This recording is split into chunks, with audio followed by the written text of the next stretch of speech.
জ্ঞানী হইবে যাহারা, আপন মনেতে বুঝিবে তাহারা। রাত্রি পারে না আগে যাইবার, দিনের স্থান করি অধিকার। চন্দ্র বাঁধে না সূর্যের গায়েতে, সূর্য পারে না চন্দ্রকে ধরিতে। যার যে স্থান বহাল রাখিয়া, ভ্রমণ করিছে খোদাকে ডরিয়া। একটি নির্ধারিত সময় সীমা পর্যন্ত আপন আপন কক্ষপথে সব দৌড়াদৌড়ি করবে। কারো সাথে অ্যাক্সিডেন্ট হবে না কারো। ওয়াকুল্লুন ফি ফালাকি ইয়াসবাহুন, যা আছে মহাশূন্যে সব ঘুরতেছে। কে বলে? বলেন সবাই, কে বলছে? কোন সূরা? সূরা ইয়াসিন। আবার শুনুন, আল্লাহ পাক ফয়সালা দিচ্ছেন ঘোরে কেডা? শুধু সূর্য ঘোরে না, শুধু চন্দ্র ঘোরে না, আল্লাহ মহাশূন্যে যা রেখেছেন সব ঘুরতেছে, সবই সন্তরণশীল, সব গতিশীল। সুতরাং ফয়সালা তো আল্লাহর কাছ থেকেই নিতে হবে।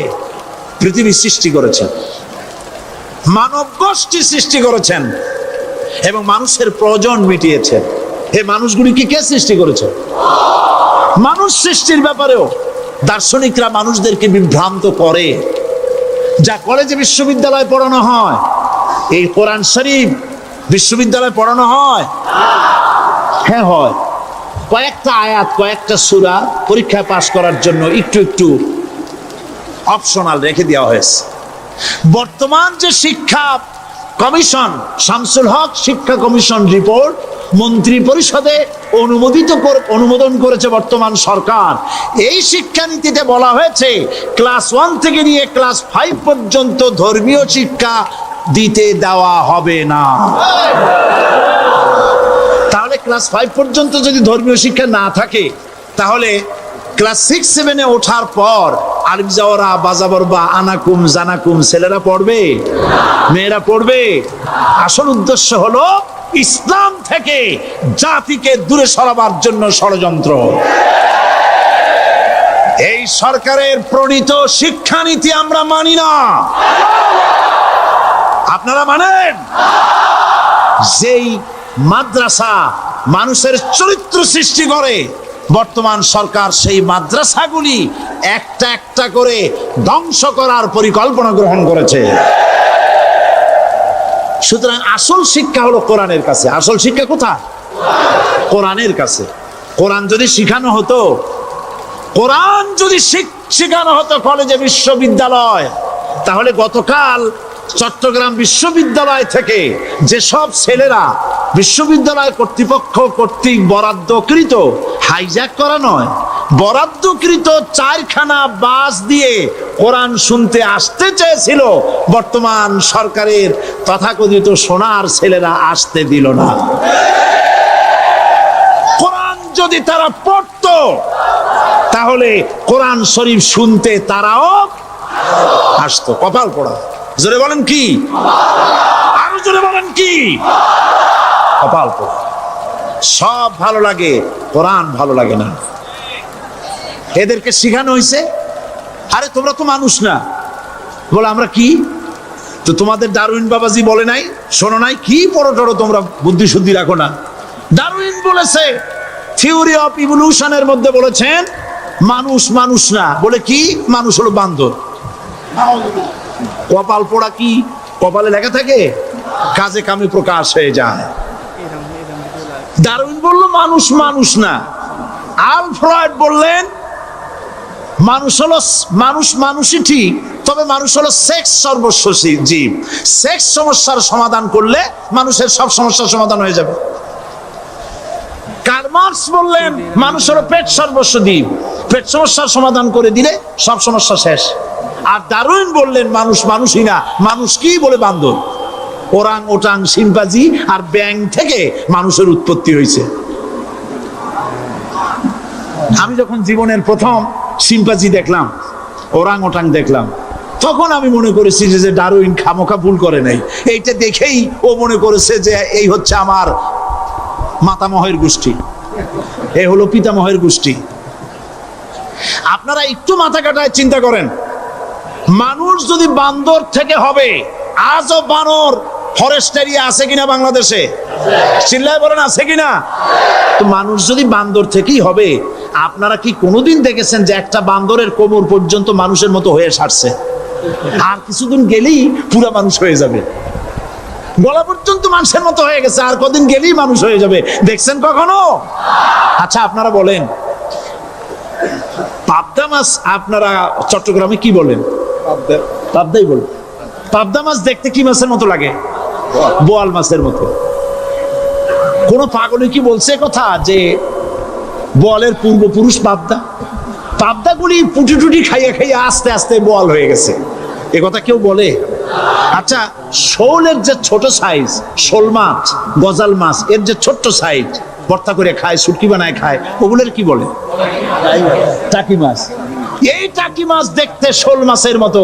কেউ পাগলকে আজ পর্যন্ত বলেছে যে শোল মাছের পূর্বপুরুষ টাকি, টাকিগুলা সার মার খাইয়া আস্তে আস্তে শোলে পরিণত হয়ে গেছে? কেউ বলেছে কখনো?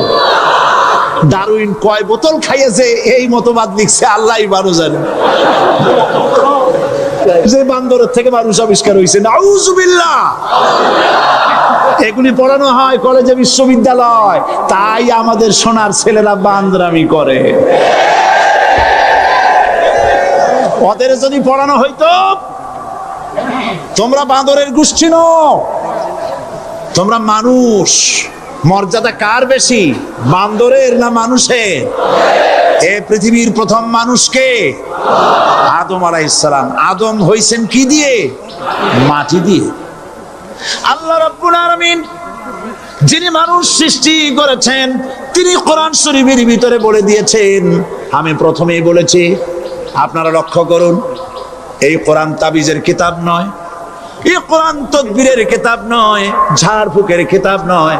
কোরআন হলো পৃথিবীর মানুষের জন্য কোড অফ লাইফ, পূর্ণাঙ্গ জীবন বিধান। সবকিছু আল্লাহ পাক কোরআনের ভিতরে বলে দিয়েছেন, কোন জিনিস বাদ দেন নাই। আপনি আমি কেমনে সৃষ্টি হয়েছি আল্লাহ পাক কোরআনের ভিতরে বলেছেন, ইন্না খালাকনাকুম মিন তুরাবিন সুম্মা মিন নুতফাতিন সুম্মা মিন আলাকাতিন সুম্মা মিন মুদগা। নিষ্প্রাণ মাটি দিয়ে তোমাকে উৎপন্ন করা হয়েছে, নিষ্প্রাণ মাটির উপাদান দিয়ে তোমাকে তৈরি করা হলো। মায়ের পেটের ভিতরে এক ফোঁটা নাপাক পানি জমাট রক্তে পরিণত হয়ে গেল, জমাট রক্ত আস্তে করে গোস্ত পিণ্ড হলো, গোস্ত পিণ্ডকে সুন্দর করে সাজায়া হাড্ডি গুড্ডি বানায়া স্ট্রাকচার তৈরি করে তার উপরে ফাকাসাউনাল ইযামা লাহমা, চামড়া দিয়ে গোস্ত দিয়া সাজায়া সুন্দর করে বানালাম। আল্লাহর পরিচয় শুনুন, আল্লাহ আমার কেমন আল্লাহ। মায়ের পেটের ভিতরে সন্তান বানায়া এরপরে যখন রূহ দেওয়া হয়েছে, ক্ষুধা লেগেছে, খাবারের প্রয়োজন হয়েছে, আল্লাহ রাব্বুল আলামিন ওই কচি বান্দা মায়ের পেটে বসে কি খাবে সেজন্য তার মা চিন্তা করে নাই, বাবা চিন্তা করে নাই, সরকার চিন্তা করে নাই। আল্লাহ রাব্বুল আলামিন মায়ের মাসিক অসুখকে বন্ধ করে দিয়ে সন্তানের নাভির সাথে আর মায়ের নাভির সাথে তার লাগায়া, পাইপ লাগায়া মায়ের মাসিক অসুখের রক্তগুলি দিয়ে সন্তানকে বড় বানালেন। মুখ দিয়া এই রক্ত পান করালেন না, মুখটাকে পবিত্র রেখে দিলেন যাতে করে পৃথিবীতে আসার পর ওই মুখ দিয়া আল্লাহ রাব্বুল আলামিনের জিকির করতে পারো। সন্তান মায়ের ভিতরে পেটের ভিতরে বড় হলো, আল্লাহ রাব্বুল আলামিন বলেন মাস দিন যখন পুরা হয়ে গেল, সুম্মা নুখরিজুকুম তিফলা, বাচ্চার আকারে পৃথিবীতে নিয়ে আসলাম। এখন খাবা কি? পৃথিবীতে যখন বাচ্চা এলো তখন তার পেটের সাথে যে সংযোগ ছিল মায়ের নাভির সাথে আর সন্তানের নাভির সাথে, সেই সংযোগ তার আর কি থাকলো? কি করা হলো? কেটে দেওয়া হলো। লক্ষ্য করুন, খাবারের জন্য একটি মাত্র পাইপ আল্লাহ লাগাইছিলেন, পৃথিবীতে সন্তান আসার সঙ্গে সঙ্গে পাইপটা কেটে দেওয়া হলো। এবার কি খাবে? আল্লাহ রাব্বুল আলামিন মায়ের বুক থেকে সন্তানের জন্য এবার সিঙ্গেল সিগন্যাল, তার জন্য সিঙ্গেল কোন লাইন যেটা ছিল কেটে দিয়া মায়ের বুক থেকে সন্তানের জন্য ডাবল লাইন আল্লাহ চালু করে দিলেন। এমন দুধ বানায় দিলেন যা শুধু খাবার নয়, শুধু ফুড ভ্যালু নয়, এই দুধের ভিতরে ক্যালসিয়াম, এর মধ্যে ভিটামিন, এর মধ্যে আয়রন, এর মধ্যে মেডিসিন। দুনিয়ার এই সন্তান ছিল ফি কারারিন মাকিন, সুরক্ষিত জায়গার ভিতরে ছিল, কোনো পলিউশন সেখানে যেতে পারতো না, রোগের জার্ম সেখানে যেতে পারতো না। দুনিয়ায় এলো দূষিত আবহাওয়ার ভিতরে, এই সন্তানকে এখনই অ্যান্টিবায়োটিক খাওয়ালে পরে অসুবিধা হবে। আল্লাহ রাব্বুল আলামিন মায়ের দুধের ভিতরে ঔষধ দিয়া রোগের প্রতিষেধক বানায়া দিলেন। এ হলো আমার আল্লাহ। এ আমার কে? আল্লাহ। জোরে বলেন আল্লাহ। আল্লাহ আল্লাহ রাব্বুল আলামিন মায়ের দুধ দিয়ে সন্তানকে বড় করলেন আর শোনায় দিলেন, খবরদার এই মায়ের সাথে, এই বাপের সাথে নাফরমানি করবি না। মা বাপের জন্য আমার কাছে দোয়া করবে, রব্বির হামহুমা কামা রব্বায়ানি সগীরা। সবাই পড়েন আমার সাথে, রব্বির হামহুমা কামা রব্বায়ানি সগীরা। আল্লাহ পাক শিখাই দিলেন বান্দারে আমার কাছে দোয়া করায়, আল্লাহ আমার মা বাপ আমাকে ছোটবেলায় যেভাবে স্নেহের কোলে লালন পালন করেছে, এইভাবে আমার মা বাপ তোমার রহমতের কোলে লালন পালন করো। মনে থাকবে ভাইরা? বলেন মনে থাকবে? প্রত্যেক নামাজের পরে মা বাবার জন্য দোয়া করবেন, বেঁচে থাকুক আর মরে যাক, দোয়া করবেনই। মনে থাকবে? রব্বির হামহুমা কামা রব্বায়ানি সগীরা। আবার পড়েন, রব্বির হামহুমা কামা রব্বায়ানি সগীরা। আল্লাহ পাক মায়ের মর্যাদা এত বাড়াইছেন, সাহাবী প্রশ্ন করেছে, ইয়া রাসূলুল্লাহ খেদমত করব কার? হুজুর বলেন তোমার মায়ের, তারপরে কার? তোমার মায়ের, তারপরে কার? তোমার মায়ের, তারপরে কার? তোমার পিতার। বাপের চাইতে মায়ের মর্যাদা আল্লাহ 3 গুণ বাড়াইয়া দিলেন, 3 গুণ বৃদ্ধি করে দিলেন। হাদিস শরীফে এসেছে, হযরত আবী হুরায়রা রাদিয়াল্লাহু তাআলা আনহু রাসূলের কাছে এসে রাতের বেলায় কাঁদতেছিলেন। হুজুর প্রশ্ন করলেন, আবু হুরায়রা কাঁদো কেন? হযরত আবু হুরায়রা বলছেন, হুজুর মা আমাকে মেরেছে। তিনি প্রশ্ন করলেন, আচ্ছা মা তোমারে মারলো কেন? তুমি কি কোনো বেয়াদবি করছো? তিনি বললেন না। তবে মারলো কেন? হযরত আবু হুরায়রা বলেন, ইয়া রাসূলুল্লাহ আপনার খেদমত থেকে বাড়ি ফিরতে আমার দেরি হয়ে গিয়েছিল। গভীর রাত্রে যখন বাড়ি গেছি, মা আমাকে প্রশ্ন করলেন, বাবা দেরি হলো কেন, কোথায় ছিলি? তাম পৃথিবীর মানুষ যেই কদম মোবারক চুমু দিতে পারলে ধন্য হয়ে যায়, সেই আখিরি জামানার পয়গম্বর নবী মুহাম্মদ রাসূলুল্লাহ সাল্লাল্লাহু আলাইহি সাল্লামের দরবার থেকে আসতে আমার দেরি হয়ে গেছে। ইয়া রাসূলুল্লাহ আমার মা আপনার নাম শুনে তার গা জ্বলে উঠলো, তিনি কাফের মুশরিকা। আপনার নাম শুনে অগ্নি শর্মা হয়ে আমাকে ধরে পিটানো আরম্ভ করলেন আর বললেন, আবু হুরায়রা হয় মুহাম্মদ সাল্লাল্লাহু আলাইহি সাল্লামের বাড়ি ছাড়বি, নইলে আমার বাড়ি ছাড়বি, কি করবি বল? মার খেতে খেতে আমি বললাম, মা তোমার গায়ে যত শক্তি আছে আমারে মারো, তোমার বাড়ি শুদ্ধ, তাম দুনিয়াটা ছেড়ে দিতে পারি, মুহাম্মদ রাসূলুল্লাহর কদম মোবারক ছেড়ে দিতে পারি না।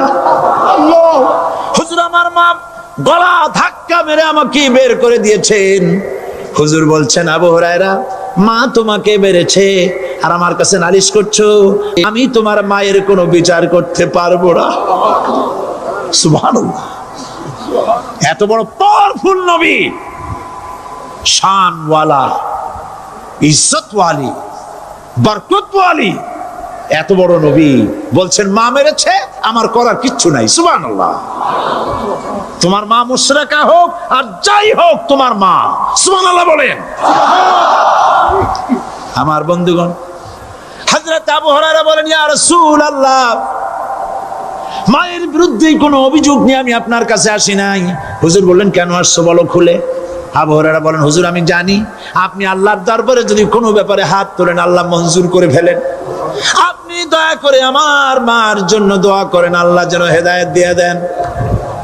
আমার নবীজি দুখানে হাত উত্তোলন করলেন, বললেন, আল্লাহুম্মা ইহদি উম্মা আবি হুরায়রা, আয় আল্লাহ আমি দোয়া করতেছি আবু হুরায়রার মাকে হেদায়েত নসিব করো। হুজুর হাত তুলে মোনাজাত করছেন, আবু হুরায়রা দৌড় দিলেন বাড়ির দিকে। কয়েকজন সাহাবী হযরত আবু হুরায়রার জামা টেনে ধরেছে, এই ভদ্রলোক দৌড়ায় কেন?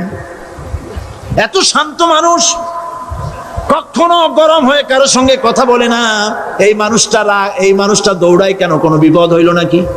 জামা টেনে ধরে বলে, আবু হুরায়রা দৌড়াও কেন? হযরত আবু হুরায়রা বলেন, জামা ছেড়ে দাও, কোনো বিপদ আমার হয় নাই, আমি দৌড়াইয়া বাড়ি যাই দেখতে চাই। আমি দৌড়াইয়া আগে বাড়ি যেতে পারলাম না, আমার নবীর দোয়া আগে আমার বাড়ি চলে গেছে, আমি এটা দেখতে চাই। হযরত আবু হুরায়রা দৌড়াতে দৌড়াতে বাড়ি চলে গেছেন। দরজায় নক করলেন, ভেতর থেকে আওয়াজ এলো, কে? তিনি বললেন, আমি আবু হুরায়রা, মা দরজা খুলে দাও, আমি তোমার সন্তান। মা বললেন, বাবা অপেক্ষা করো, দরজা খুলতেছি। হযরত আবু হুরায়রা বলেন, মায়ের গলার আওয়াজের ভেতরে কুফরি কর্কশতা পেলাম না, মায়ের গলার আওয়াজের ভেতরে তাওহীদের নরমিয়াত পেলাম। আমার কাছে মনে হলো আমি আবু হুরায়রা বাড়ি আসার আগে নবীজির দোয়া আল্লাহর আরশে পৌঁছে গেছে। আবু হুরায়রা বলছেন, মা আমার কিছুক্ষণ পরে ঘরের থেকে বেরিয়ে এসেছেন, আমি দেখলাম মায়ের শরীর ভিজা, মাথার চুল দিয়ে পানি টপকাচ্ছে। আমার বললেন, বাবারে তোমাকে মারার পর আমি নিদারুণ অনুসারে মনে ভাবলাম, আহারে আমার সন্তান মারলাম, কাজ করে নাই। কোন খারাপ মানুষ সম্পর্কে লোকেরা খামোখাই মিথ্যা কথা, এই ভালো মানুষটার কাছে গেছে, সেজন্য আমি মারলাম কেন? আমি আমার ভুল বুঝতে পেরেছি, জীবনের ভুলও ধরা পড়েছে, করে নিয়ে চলো বিশ্ব নবীর দরবারে। খাতামা রাসূলুল্লাহ ঘোষণা করলেন, না ইলাহা ইল্লাল্লাহ ওয়াহদাহু লা শারীকা ওয়া আশহাদু মুহাম্মাদান ওয়া রাসূল। আমার ভাইরা, আল্লাহ রাব্বুল আলামিন মানুষ সৃষ্টি করে পৃথিবীতে পাঠায় দিলেন, খাবারের ইন্তজাম করলেন। পরিচয় আল্লাহর বড় বড় কিতাব ঘাটা লাগে না, কিসমতে যদি থাকে দুই এক যথেষ্ট হয়ে যায়। সুবহানাল্লাহ, সুবহানাল্লাহ, দুই একটা দৃষ্টান্ত যথেষ্ট। আল্লাহ পাক সমস্ত সৃষ্টি জগৎকে তৈরি করলেন, সৃষ্টি করলেন, আর তাদের খাদ্যের ব্যবস্থা করলেন। কে করেছেন খাদ্যের ব্যবস্থা? খাদ্য দেন আল্লাহ। বলেন আস্তাগফিরুল্লাহ, বলেন নাউজুবিল্লাহ। এদের একজন বলছিল, 3 বছর কিছু দিবার পারুম না। লোকেরা কয় আমরা না খাইয়ে থাকু, আল্লাহ কয় আমিও দেহু, কদ্দুর পারো না খাইয়ে থাকতে। ফসল কে দেন? জোরে বলেন, কে দেন? বাম্পার ফসলের ফলনের দাবি সরকার করতে পারে না, এটা কুফরি, এটা শিরক। জমিনের ফসল কে দেন? আকাশের বৃষ্টি কার? পানি কার? সার কার? সব আল্লাহ পাক। আল্লাহ পাক কোরআন শরীফে বলেছেন, লা ইন শাকারতুম লাযীদান্নাকুম ওয়া লা ইন কাফারতুম ইন্না আযাবি লাশাদীদ। আমার নিয়ামতের শুকর যদি আদায় করো বাড়ায় দেব, আর যদি কৃতজ্ঞ হও, শুকরিয়া আদায় না করো, মস্ত বড় শাস্তি দেব। ফসল দেই আমি, আর শুকরিয়া আদায় করো তোমার বাজানে, ঠিক কিনা? শুকরিয়া আদায় করে কার? বাজানে। একটা লোকের কোটি মানুষের যেই প্রশংসা এই সরকার করলো, বিগত 4.5 বছর ধরে একটা মানুষের যত জিকির করলো, প্রশংসা করলো, ছবি টানাইলো, যদি এতটা জিকির এতটা স্মরণ আল্লাহ রাব্বুল আলামিনের করত, ওদের জন্য আল্লাহর জান্নাতের দরজা খোলা হয়ে যেত। প্রশংসা করবে কার? চিল্লায় বলুন, আল্লাহ পাকের প্রশংসা করো। খেতে দেওয়ার মালিক তিনি। আল্লাহ পাক বলছেন আল্লাহকে, তার পরিচয় আল্লাহ তুলে ধরেছেন, ওয়ামা মিন দাব্বাতিন ফিল আরদি ইল্লা আলাল্লাহি রিজকুহা। এই পৃথিবীর ভিতরে এমন কোন বিচরণশীল জীব নাই যার রিস্কের দায়িত্ব আমি আল্লাহ গ্রহণ করি নাই। সুবহানাল্লাহ বলবেন না? রিস্কের দায়িত্ব কার হাতে? আচ্ছা দেখুন তো, পৃথিবীর সমস্ত সরকারের কাছে বিভিন্ন মন্ত্রণালয় আছে না? খাদ্য মন্ত্রণালয় বলে কোনো মন্ত্রণালয় আছে কিনা? আছে। খালি কয় খামু আর খামু। খাদ্য মন্ত্রণালয় আছে, থাকার পরেও মানুষ না খাইয়া মরে, ঠিক কিনা? এবার একটু তাকান তো, জ্ঞানের চক্ষু দিয়া তাকান, ফরেস্ট এরিয়া বাঘ আছে কিনা? নাই। সিংহ আছে কিনা? গন্ডার আছে কিনা? হাতি আছে কিনা? বিশাল বিশাল প্রাণী আছে কিনা?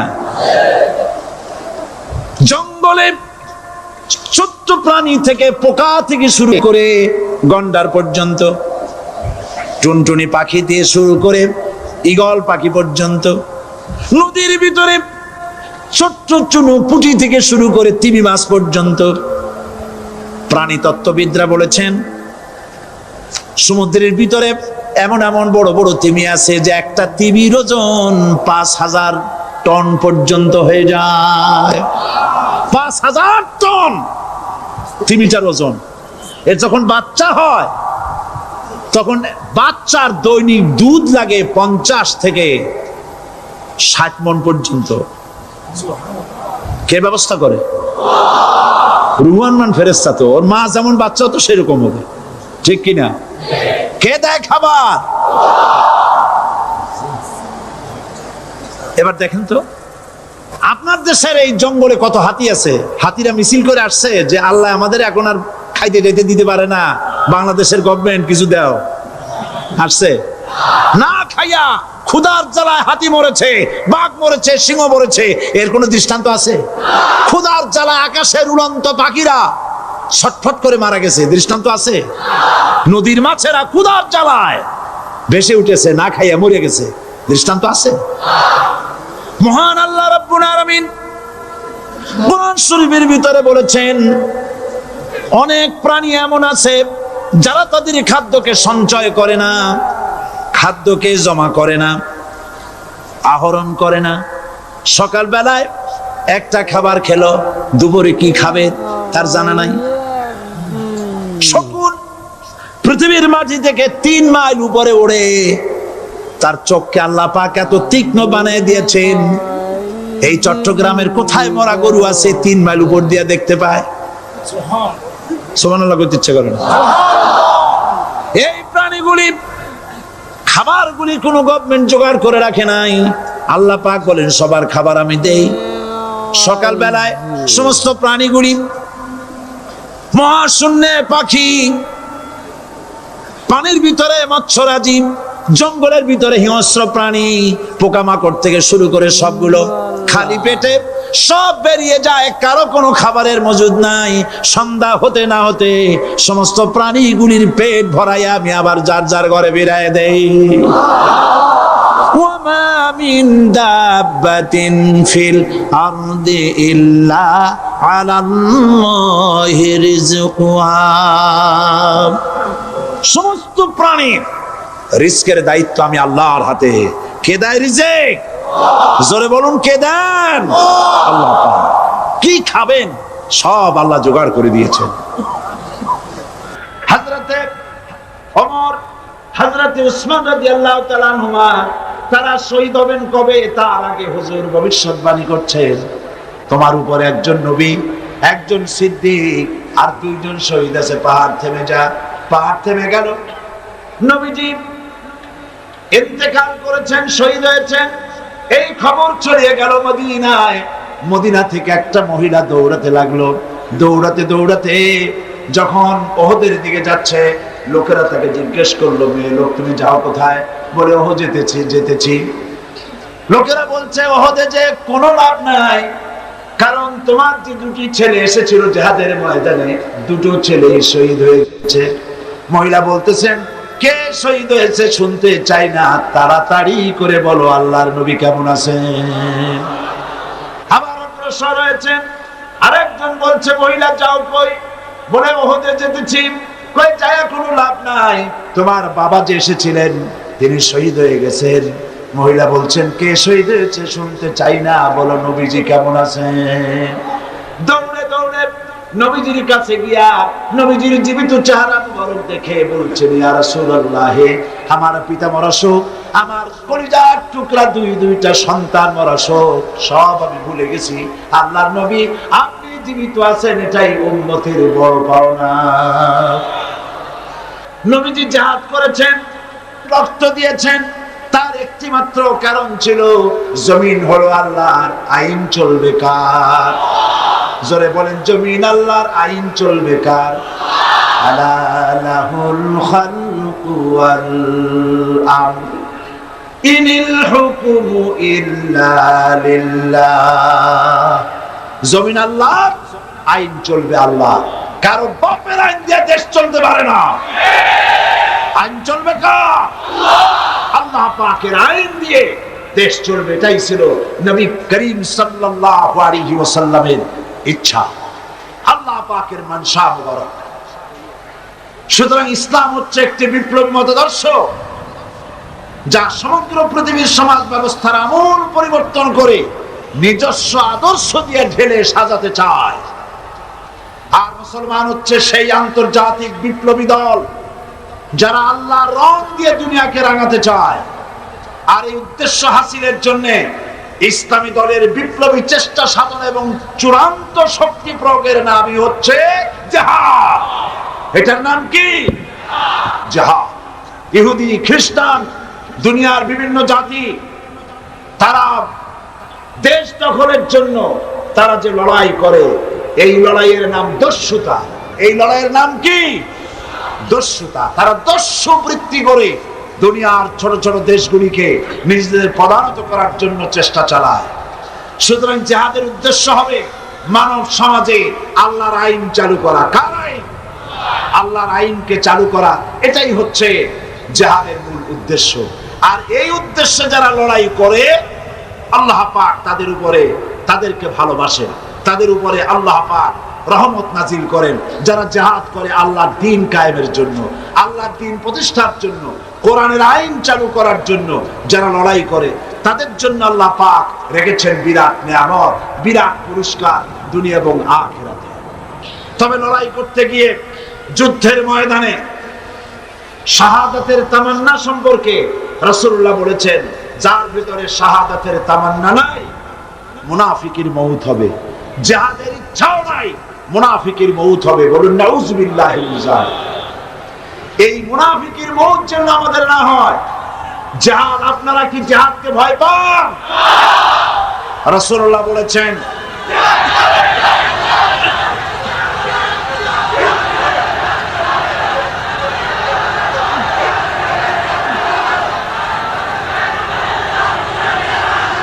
রাসূল করিম সাল্লাল্লাহু আলাইহি ওয়াসাল্লাম বলেছেন, রাসূল করিম সাল্লাল্লাহু আলাইহি ওয়াসাল্লাম বলেছেন, জিহাদের ময়দানে যে ব্যক্তি শহীদ হয়, শহীদি মউতের যন্ত্রণা তোমাদের ভেতরে কেউ কাউকে চিমটি দিলে সেই চিমটি কাটায় যে যন্ত্রণা, পিঁপড়ায় কাটায় যে যন্ত্রণা, শাহাদাতের মউতের এর থেকে বেশি যন্ত্রণা কিছুই নয়। তুমি দেখতেছো বোমায় পা উড়ে গেছে, মাথা উড়ে গেছে, নাড়ি বুড়ি বেরিয়ে গেছে, গুলিতে এফোড় ওপড় হয়ে গিয়েছে, ছটফট করছে, মনে করছে অনেক যন্ত্রণা। না, কোনো যন্ত্রণা নাই। এই মৃত্যু হচ্ছে সব থেকে সেরা মৃত্যু। এই মৃত্যুর একদিকে হচ্ছে দুনিয়া, শাহাদাত হচ্ছে সেতু। এই সেতু পার হলেই আল্লাহ রাব্বুল আলামিনের সঙ্গে দিদার নসিব হয়ে যাবে। হযরতে বুখারী শরীফে এসেছে, বুখারী শরীফে এসেছে রাসূল করিম সাল্লাল্লাহু আলাইহি ওয়াসাল্লামের হিজরতের পর আব্দুল উজ্জা নামক এক যুবক, 20 বছরের যুবক, এতিম, চাচার কাছে তিনি প্রতিপালিত হচ্ছিলেন। তিনি রাসূলের হিজরতের পর চাচার কাছে গিয়ে বলছেন, চাচা, মুহাম্মদ সাল্লাল্লাহু আলাইহি ওয়াসাল্লামের সম্পর্কে আপনার ধারণা কি? তো বলছে, তিনি তো শেষ নবী বলি তিনি বলেন, লোকেরাও বলে। আব্দুল উজ্জা বলছেন, আপনি কি মুসলমান হবেন? তিনি বলছেন, কখনোই না। ভাতিজা বলছেন, আমার তো ইচ্ছে ছিল আপনি মুসলমান হলে আমার জন্য ইসলাম কবুল করা সহজ হয়ে যায়। তা আপনি যখন ইসলাম কবুল করবেন না, তখন আপনাকে সাক্ষী রেখে আমি বলছি, আমি আর ধৈর্য ধারণ করতে পারছি না। আমি ঘোষণা করলাম, সাক্ষী আপনি থাকুন, আল্লাহকে সাক্ষী রেখে বলছি, আমি আর কাফের রইলাম না, আমি মুসলমান হয়ে গেলাম। লা ইলাহা ইল্লাল্লাহু মুহাম্মাদুর রাসূলুল্লাহ। জোরে পড়েন, লা ইলাহা ইল্লাল্লাহ, লা ইলাহা ইল্লাল্লাহ, লা ইলাহা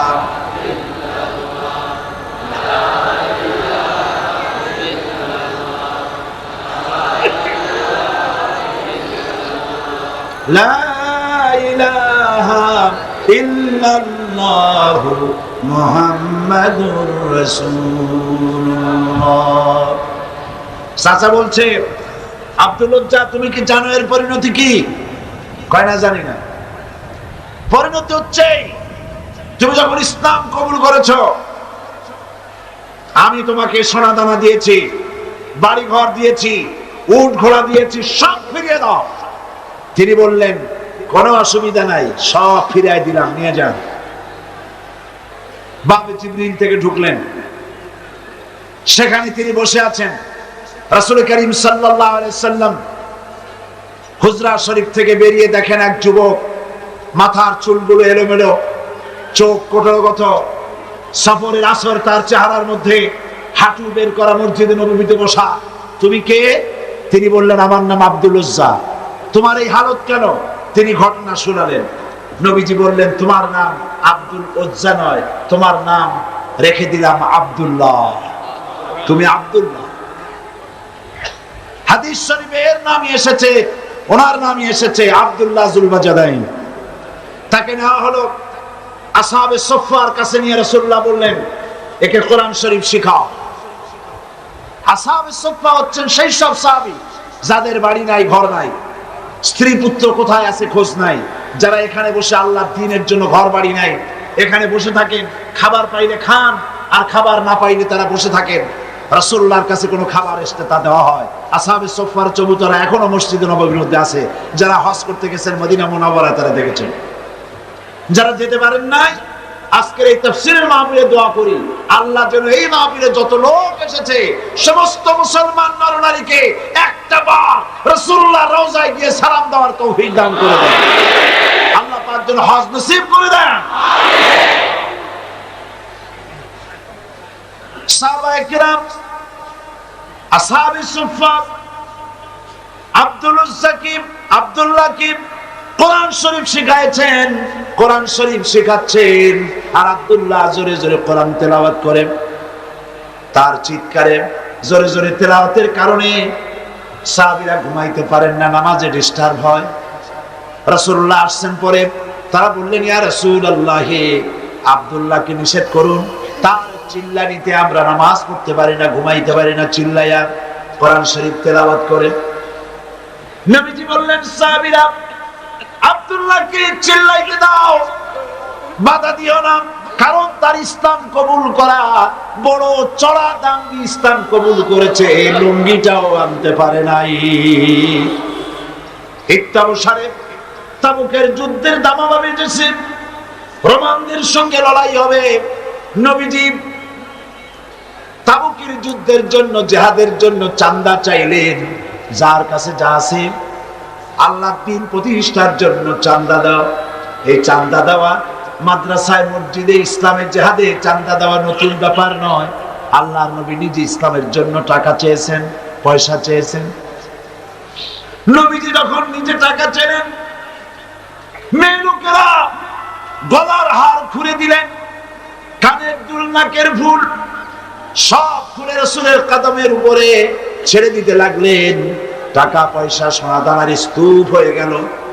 হুজুর এদিক ওদিক তাকায় বলেন, সাহাবীরা সবাইকে তো দেখে, আমার আবু বকর কোথায়? হযরত আবু বকর একটা খুঁটির আড়ালে দাঁড়ানো ছিলেন। তাকে যখন হুজুর ডাকলেন, সিদ্দিক আকবর রাদিয়াল্লাহু তাআলা আনহু তিনি খামের আড়াল থেকে বেরিয়ে আসলেন, হাতে ছোট্ট একটা থলি। সেই থলিটা হুজুরের হাতে তুলে দিলেন।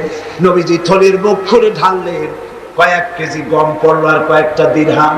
হুজুর হযরত আবু বকরের দিকে তাকায় দেখেন, হযরত আবু বকরের চোখের পানি দাড়ি ভিজে ভিজে পড়ছে।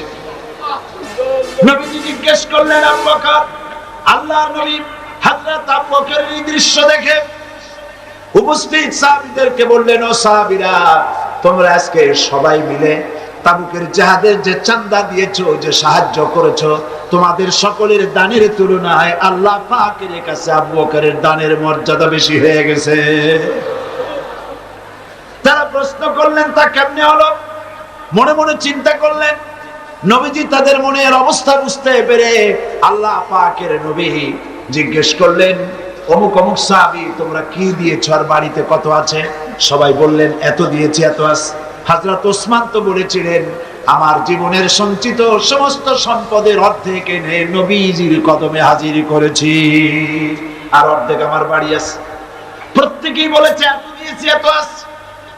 হযরত আবু বকরকে যখন নবীজি জিজ্ঞেস করলেন, আবু বকর, তুমি কত দিয়েছো আর বাড়িতে কত আছে? হযরত আবু বকর রাদিয়াল্লাহু তাআলা আনহু বলছেন, ইয়া রাসূলুল্লাহ, আল্লাহ রাব্বুল আলামিনের কসম করে বলি, আবু বকরের ঘরে জাগতিক সম্পদ বলতে যা বোঝায় সবটুকু এনে নবীজির কদম মুবারকে হাজির করে দিয়েছি আমার ঘরে। এখন আল্লাহ তার রাসূল ছাড়া কোনো জিনিস বাকি নাই। হযরতে আব্দুল্লাহ এই দানের অবস্থা দেখলেন, নিজে কিছুই দিতে পারেন নাই।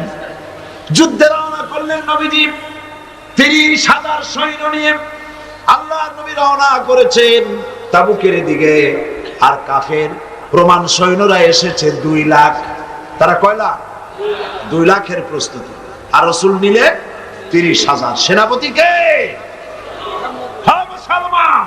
যারা বলো ধর্ম আর রাজনীতি আলাদা, ঈমান নষ্ট হয়ে যাবে। রাসূলুল্লাহ সেনাপতি। কিছু দূর অগ্রসর হওয়ার পর হযরত আব্দুল্লাহ জুলবাজাদাইন নবীজির কাছে এসে বলছেন, ইয়া রাসূলুল্লাহ, এই তাবুকের জিহাদের জন্য আপনার সকল সাহাবী, পুরুষ মেয়ে লোক সবাই মিলে সাহায্য করলো, কিন্তু আমার ভাগ্য খারাপ, কিছুই দিতে পারলাম না, আমার তো কিছু নাই। তবে হুজুর, আমি আপনার কাছে দোয়া চাই, আপনি আমার জন্য দোয়া করেন, আজকের এই জিহাদের ময়দানে আমি যেন আমার জীবনটা দিয়ে দিতে পারি। নবীজি বললেন, আব্দুল্লাহ, একটা ডাল থেকে একটা ডাল, একটা বাকল, একটা গাছের ছাল নিয়ে আসো। আব্দুল্লাহ গাছের একটা ছাল নিয়ে আসলেন। হুজুর, বুখারী শরীফের হাদিসে এসেছে, নবীজি ওই ছালটা নিয়ে হযরত আব্দুল্লাহর হাতে বেঁধে দিয়া বললেন, আল্লাহ, আমি আব্দুল্লাহর রক্ত কাফেরদের জন্য হারাম বানাইয়া দিলাম। হযরত আব্দুল্লাহ ডোকরে কেঁদে উঠলেন, বললেন, ইয়া রাসূলুল্লাহ, আমি চাইলাম জীবন দিতে, আর আপনি আমার রক্ত কাফেরদের জন্য হারাম করে দিলেন। নবীজি বললেন, আব্দুল্লাহ, এরপরে যদি তোমার মউত বিছানার উপরে হয়, তাবুর মধ্যে জ্বরেও যদি তোমার মউত হয়, আল্লাহ রাব্বুল আলামিন শাহাদাতের দরজা তোমারে দিয়ে দিবে। নবীজি তাবুকের মাঠে এলেন। কাফের বেঈমানেরা রাসূলুল্লাহ ৩০,০০০ সৈন্য নিয়ে আসছেন, এটা শুনে ২ লাখ ময়দান থেকে ভাগে গেছে। সুবহানাল্লাহ। জিহাদের সব যুদ্ধের সাহস আর হয়নি। রাসূলুল্লাহ ৩০,০০০ নিয়ে আসছে, ২ লাখ শেষ। হুজুর সেখানে আরাম ফরমালেন। কয়েকদিন পর নবীজির কাছে খবর এলো, ইয়া রাসূলুল্লাহ, আব্দুল্লাহ আজকে কদিন জ্বরে ভুগে তাঁবুর মধ্যে ইন্তেকাল করেছে। নবীজি বললেন জানাজার ব্যবস্থা করো, গোসলের ব্যবস্থা করো, কাফনের ব্যবস্থা করো। কাফন গোসলের ব্যবস্থা হলো, জানাজার ব্যবস্থা হলো। নবীজি জানাজা পড়ালেন, আর এরপরে কবরের ভিতরে একজন নামলেন, পাশে একজন আলো ধরে দাঁড়িয়ে থাকলেন। কোনো হ্যাসাক লাইট নাই, বৈদ্যুতিক লাইট নাই, কোন রকম করে একটা চেরাগ টিনটিন করে জ্বলছে, গভীর রাত। কবরের ভিতরে একজন নেমেছেন, একজন একটা আলো ধরে দাঁড়িয়ে আছেন, আর দুইজনের লাশ বহন করে।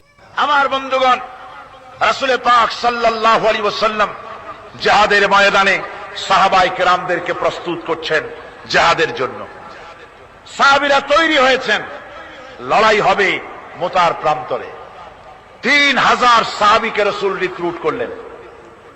1 লক্ষ রোমান সৈন্য, তদানীন্তন পৃথিবীর সুপার পাওয়ার, সজ্জিত অস্ত্র সজ্জিত বাহিনী চলে এসেছে তারা মুতার প্রান্তরে। রাসূল 3000 তৈরি করলো, ওদিকে 1 লাখ আর এদিকে কয় হাজার। হুজুর নিজে এই জিহাদে যাননি। রাসূল পাক বললেন এই জিহাদের ময়দানে সেনাপতির দায়িত্ব পালন করবে আমার পালক পুত্র যায়েদ। কোথায় তুমি? যায়েদ দাঁড়িয়ে গেলেন। 2 নম্বরে এই জিহাদের সেনাপতির দায়িত্ব পালন করবে আমার চাচাতো ভাই জাফর বিন আবি তালেব। কোথায়? দাঁড়িয়ে গেলেন তিনি। 3 নম্বরে দায়িত্ব পালন করবে আমার সাহাবী আব্দুল্লাহ বিন রাওয়াহা। কোথায় তুমি? তিনিও দাঁড়িয়ে গেলেন। রাসূল তাদেরকে বললেন যে তোমরা চলে যাও, তোমাদের ঘরে গিয়ে বিবি বাল বাচ্চা মা বাপের কাছ থেকে সালাম করে আসো। আমার বন্ধুগণ, জিহাদের ময়দানে সেনাপতি কয়জন লাগে? হুজুর বললেন কয়জনের কথা? 3 জনের কথা। তার মানে হলো কারো বুঝতে কোনো কষ্ট রইল না, এই জিহাদের ময়দানে 3 জনের নাম যে নবীজি ঘোষণা করেছেন, এর ভিতর থেকে একজনও ফিরে আসবে না। বোঝা হয়ে গিয়েছে। হযরতে যায়েদ বলেন ইয়া রাসূলুল্লাহ, আমার আব্বা জান, আমি আপনার পালক পুত্র, আপনি অর্ডার করেছেন। আমার মা হযরত আয়েশা ঘরে বসে শুনেছেন। আমার তো আর যাওয়ার দরকার নাই, কারো কাছে বলারও দরকার নাই। হযরতে জাফর বিন আবি তালেব চলে গেলেন নিজের বাড়িতে। যে ডাক দিয়ে বলে বিবিরে, আল্লাহ রাসূল আমাকে জিহাদের ময়দানে সেনাপতির দায়িত্ব দিয়েছেন, আমি তোমাকে বলতে এসেছি, সালাম করতে এলাম। তোমার সঙ্গে একসঙ্গে দীর্ঘদিন আমি ছিলাম, কোন হক তোমার আদায় করতে হয়তো পারি নাই, হয়তো জুলুম করেছি, অথবা আমার দ্বারা তোমার অধিকার নষ্ট হয়েছে। কিছু যদি কোনো ভুল ত্রুটি হয়ে থাকে, আল্লাহর হস্তে আমারে মাফ করে দিও।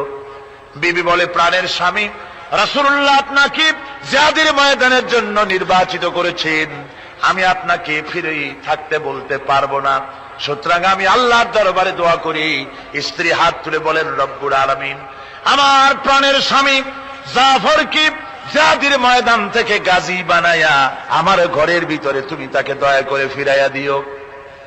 হযরতে জাফর তরবারির উল্টা পিঠ দিয়া স্ত্রীর হাতের উপরে মৃদু আঘাত করলেন, আর বললেন, বিবিরে, উল্টা দোয়া করো না, উল্টা দোয়া তোমার আল্লাহর দরবারে কবুল হবে না।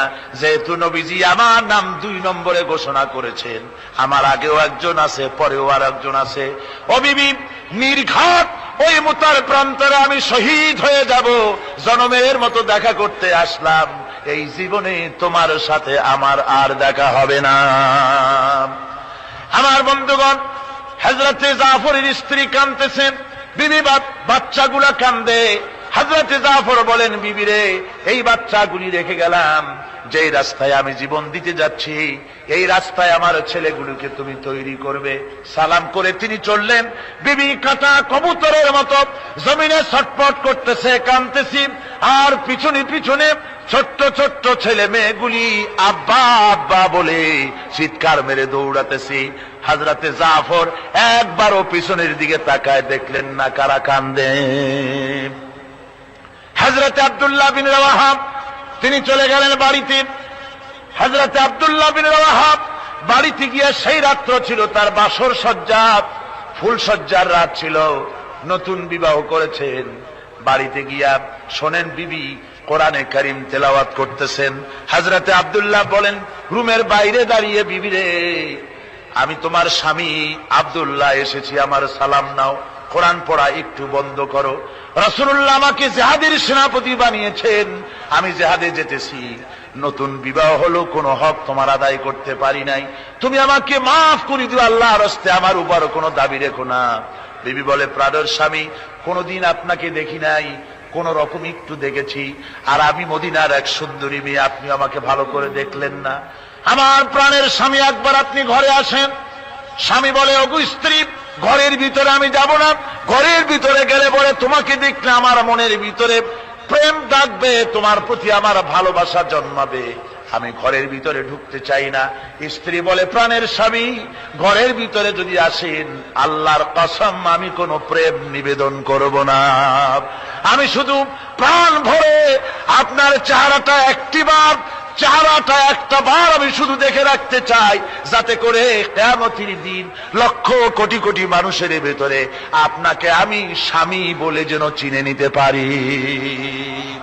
হযরতে আব্দুল্লাহ বলেন, ওগো স্ত্রী, যদি এই ইরাদা তোমার হয়, আর যদি তুমি ধৈর্য ধারণ করে থাকতে পারো, তাহলে কিয়ামতের দিন আল্লাহ রাব্বুল আলামিন আমি যার জন্য জান দিতে যেতেছি, ওই মাবুদ মেহেরবান জান্নাতের ভেতরে তোমাকে আমাকে স্বামী স্ত্রী হিসাবে পরিচয় করাইয়া দিবেন।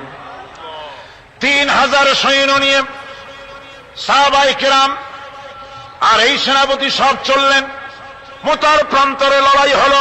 এই লড়াইয়ের ময়দানে হযরতে যায়েদ অনেকগুলি কাফির সৈন্যকে জাহান্নামে পাঠিয়ে দিয়ে তিনি নিজেও শহীদ হয়ে গেলেন।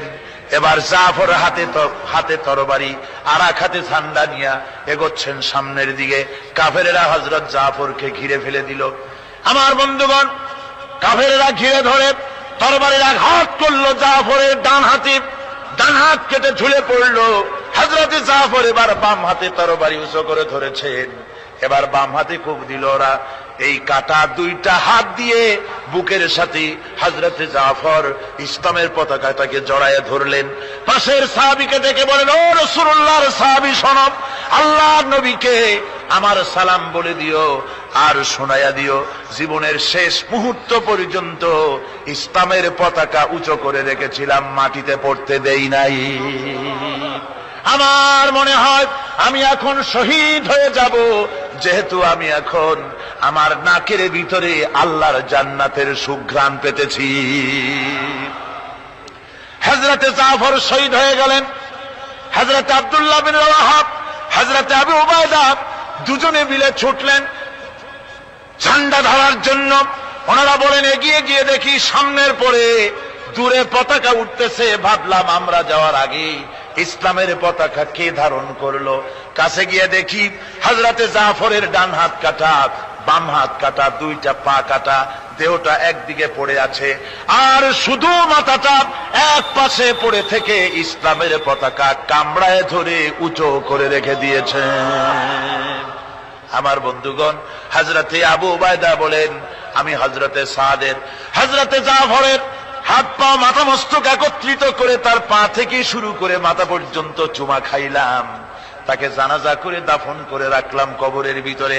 রাতের বেলায় স্বপ্নে দেখি হযরতে জাফর আল্লাহর জান্নাতের ভিতরে ফেরেশতাদের সঙ্গে উড়ে বেড়াতেছেন। আমি জিজ্ঞেস করলাম, ও জাফর, আল্লাহ তোমার সাথে কি ব্যবহার করেছেন? হযরতে জাফর বলেছেন, ওগো আবু উবাইদা, আল্লাহ রাব্বুল আলামিন আমাকে বলেছেন, জাফর রে, আমি তোমার শাহাদাতে খুশি হয়েছি, তুমি আমার কাছে আর কি চাও? হযরতে জাফর বলেন, আয় আল্লাহ পাক, কিচ্ছু চাই না, শুধু একটা দাবি, দুনিয়ায় তুমি মেহেরবানি করে আমাকে পাঠায়া দাও আর একবার যদি যেতে পারি, তাহলে তোমার দুনিয়ার বুকে তোমার দিন কায়েমের জন্য কাফেরদের বিরুদ্ধে লড়াই করে আমার জীবনটা আর একবার দিয়ে আসি। আমার বন্ধুগণের জন্য আল্লাহ রাসূল বলেছেন, হাদিস শরীফে এসেছে, আমার ইচ্ছে হয় জিহাদ করি, শহীদ হই, আবার যদি জিন্দা হই, আবার জিহাদ করি, শহীদ হই, আবার যদি জিন্দা হতে পারি, তাহলে আবার জিহাদ করি, আবার শহীদ হই। যেহেতু শাহাদাতের মওতের মতো এত বড় মর্যাদা সম্পন্ন মওত আর পৃথিবীতে হতে পারে না। আমার ভাইরা, ইসলামের জন্য জান দেওয়ার জন্য, মাল দেওয়ার জন্য সাহাবায়ে কেরাম এভাবে প্রস্তুত ছিলেন। নিজেদের জীবন তারা আল্লাহর সামনে নজরানা পেশ করেছেন, শহীদ হয়েছেন। আল্লাহ দ্বীন কায়েমের জন্য তারা প্রচেষ্টা করেছেন। আল্লাহর পথে যারা জিহাদ করার সিদ্ধান্ত নেন, মহান আল্লাহ স্বয়ং তাদের সাহায্য করেন। যুগে যুগে আমরা এর প্রমাণ পেয়েছি, আর তাই মুসলমানরা কাফেরদের উপর বরাবর বিজয়ী হয়েছে। এই ইসলামকে প্রতিষ্ঠিত করার জন্য প্রয়োজন রয়েছে জিহাদের। কিসের প্রয়োজন? কিসের? জিহাদের প্রয়োজন। সেই জিহাদ করতে কি আপনারা তৈরি আছেন? জিহাদের জন্য তৈরি আছেন? সেই জিহাদ কিন্তু সেই জিহাদ মানে কি? সেই জিহাদের আবার অপব্যাখ্যা করা হয়েছে। জিহাদের অপব্যাখ্যা করা হয়েছে এইভাবে যে ওয়ালাকিন কলমদার কাফে দুশমনাস, দুশমনের হাতে কলম ছিল, ওরা যেমন খুশি আমাদের ইতিহাসকে চিত্রিত করেছে। ওরা বলেছে ইসলামের ইতিহাস থেকে তরবারি আর রক্তের গন্ধ আসে, কিন্তু আসলে জিহাদের অর্থ তো তরবারির যুদ্ধ নয়। জিহাদের অর্থ হচ্ছে যে কোনো উদ্দেশ্যকে সফলতায় পর্যবসিত করার জন্য যে প্রাণান্তকর প্রচেষ্টা করা হয়, ওই প্রচেষ্টার আরবি নাম হচ্ছে জিহাদ। আর যুদ্ধ তার আরবি হচ্ছে হার্ব। যুদ্ধের আরবি কি? হার্ব, ওয়ার। ইংরেজিতে ওয়ার, আরবিতে হার্ব। আর জিহাদ যেটাকে বলা হয়েছে ওটা হচ্ছে যে কোনো উদ্দেশ্যকে সফলতায় পৌঁছবার জন্য যে চেষ্টা, ওই চেষ্টার নাম জিহাদ। তবে এই চেষ্টা করতে গিয়ে যখন বাধা আসে সশস্ত্র, ওই সশস্ত্র বাধার মোকাবেলা সশস্ত্রভাবে করা যেটা, ওইটা হচ্ছে জিহাদের চূড়ান্ত রূপ। কথা বুঝে আসছে? ইসলাম প্রথমে কাউকে আক্রমণ করে না। ইসলাম প্রথমে কাউকে আক্রমণ করে না। আক্রান্ত হলে পরে তারপরে এর জবাব দেয়। ঠিক কিনা? দেখেন না, হযরত আলী রাদিয়াল্লাহু তাআলা আনহু ওই যে খায়বারের যুদ্ধে, সেইখানে কেউ খায়বারের এই দুর্গ মুসলমানদের হাতে আসে না। প্রতিদিন যুদ্ধ হচ্ছে, অথচ যুদ্ধে কোনো ফলাফল দেখা যাচ্ছে না। ফজরের এশার নামাজের পর হুজুর বলছেন, ও সাহাবীরা, আগামীকাল আমি এমন এক ব্যক্তির হাতে ইসলামের ঝান্ডা তুলে দেব যাকে আল্লাহ এবং আল্লাহ রসুল বেশি ভালোবাসেন, এবং তিনিও আল্লাহ এবং আল্লাহ রসুলকে বেশি ভালোবাসেন, আর তার হাতেই বিজয় হবে। হযরত ওমর রাদিয়াল্লাহু তাআলা আনহু বলেন, আমার এরকম পেরেশানির রাত জীবনে আর কখনো গেছে কিনা জানি না। আমি সারা রাত পেরেশান ছিলাম যে ওই ব্যক্তিকে আমি হতে পারবো। ফজরের নামাজের পর আল্লাহর নবী বলছেন, সাহাবীরা, আমার আলী কোথায়? তাকে দেখছি না কেন? সবাই বলছেন, হুজুর, হযরত আলীর চোখ উঠেছে, তাই নামাজের জামাতে শরীক হতে পারেন না। হুজুর বললেন, তাকে নিয়ে আসুন। দুজন সাহাবীর কাঁধের উপরে ভর করে হযরত আলী এলেন। হুজুর সাল্লাল্লাহু আলাইহি ওয়াসাল্লাম তার মুখের থুতু মোবারক নিয়ে হযরত আলীর চোখে লাগিয়ে দিলেন। সাথে সাথে আগের থেকেও ভালো দৃষ্টিশক্তি সম্পন্ন হয়ে গেলেন। সুবহানাল্লাহ। তো এখানে রাসূল পাক সাল্লাল্লাহু আলাইহি ওয়াসাল্লাম তিনি হযরত আলীর হাতে তরবারি উঠায় দিলেন, জুলফিকার। বললেন, আলী, তুমি যাও, আজকের ময়দানে সেনাপতির দায়িত্ব পালন করো। হযরত আলী তরবারি হাতে নিলেন। ইসলাম আক্রমণকারী যে না, সে কথা বলতে আমি এই কথা নিয়ে আসছি। হযরত আলী গেলেন, যায়া মুরাহহাবের সামনে পড়েছেন। মুরাহহাব হলো, হাদিসে এসেছে, মুরাহহাব হচ্ছে কাফেরদের নেতৃত্ব দিচ্ছে। মুরাহহাব বলছে, আলী, তোমাকে আমি কিন্তু ভালোবাসি, তুমি আসলে কেন? তোমার প্রতি আমার একটা সফট কর্নার আছে আমার অন্তঃকরণে। তুমি তোমার ছেলে মেয়েকে কি এতিম বানাতে চাও? তোমার বউকে কি বিধবা করতে চাও? আমি তো সেই বীর যে আমার সামনে এসে কেউ কল্লা সাথে নিয়ে যেতে পারে নাই। সুতরাং তুমি যদি ওদেরকে এতিম আর বিধবা করতে না চাও, আমার সামনে থেকে সরে যাও। হযরত আলী বলেন, মুরাহহাব, তুমি কাকে ভয় দেখাতেছ? তোমার তরবারি এই সমাজের কিছু কাফেরেরা ভয় করতে পারে। তুমি কি আমারে চেনো নাকি? তুমি কারে ভয় দেখাও? তাম পৃথিবীর সমস্ত কাফেরদের উপরে আল্লাহ রাব্বুল আলামিন আমাকে বাগ বানায় পাঠিয়েছেন। তরবারি দিয়ে প্রমাণ হবে। মুরাহহাব বলে, তুমি আঘাত করো। কয় না, আক্রমণ তো করব না আমি, আগে তুমি করো, আমি প্রতিহত করব। আক্রান্ত হলে পরে তারপরে জবাব দেব। এরপরে মুরাহহাব আঘাত হানতে লাগলো। হযরত আলী সমস্ত রণকৌশল দিয়ে আঘাতগুলি তিনি ফিরিয়ে দিতে লাগলেন। এরপরে হযরতে আলী বলছেন মুরাক্কাব এবার তৈরি হও আমার আঘাত সহ্য করার জন্য। হযরতে আলী জুলফিকার তুলে আঘাত করলেন। এক আঘাতেই দেখা গেল মুরাক্কাবের মাথা থেকে শুরু করে শরীর টুকরা হয়ে গিয়া হযরত আলীর তরবারির মুঠা পর্যন্ত মাটির ভিতরে গেড়ে গিয়েছে। খায়বারের দুর্গ দখল হয়ে গেল। পরের দিন আল্লাহর নবী বলেন, আলী শুনতে পেলাম তোমার ঢাল ভেঙে গিয়েছিল, তারপরে তুমি যুদ্ধ করলে কি দিয়ে? হযরত আলী বলেন, হুজুর কামুজ দুর্গের ওই কবাতটা, লোহার কবাতটা বাম হাতে নিয়া আর ডান হাতে তরবারি নিয়ে লড়াই করেছি। হুজুর বলেন, কি করে? মানুষ কেমনে এত বড় দুর্গের লোহার কপাট হাতে নিয়ে যুদ্ধ করে? একটু দেখাও তো দেখি। হযরত আলী গতকালকের মতো বাম হাত দিয়া ধরেছেন, নাড়াতে পারেন না। এবার ডান হাত দিয়া ধরেছেন, নাড়াতে পারেন না। ডান আর বাম দুই হাত দিয়া সমস্ত শক্তি দিয়ে এমন জোরে টান ধরেছেন, প্রতিটি লোমকূপের গোড়া থেকে ঘাম বেরিয়ে এসেছে, এক চুলও নড়াতে পারেন নাই। হযরত আলীর মুখখানা মলিন হয়ে গেছে লজ্জায়। হযরত আলী রাদিয়াল্লাহু তাআলা আনহু লজ্জা পেয়ে গেছেন। রাসূল পাক সাল্লাল্লাহু আলাইহি ওয়াসাল্লাম বলেন, আলী লজ্জা পাওয়ার কোনো কারণ নাই, চিন্তা করার কোনো কারণ নাই। তোমার নিজস্ব শক্তি দিয়া তুমি লড়াই করতে পারো নাই। এত বড় লোহার দরজা নিয়া, কবাত নিয়া মানুষ সেভাবে লড়াই করতে পারে না। আল্লাহ তার দ্বীনকে বিজয়ী করার জন্য তোমার ভিতরে আল্লাহ রব্বুল আলামিন ক্ষমতা দিয়েছিলেন। জোরে বলেন সুবহানাল্লাহ। আল্লাহ রব্বুল আলামিন এই জিহাদের ময়দানে যখন মানুষ আসে, আল্লাহ তাদের উপরে মদদ দান করেন।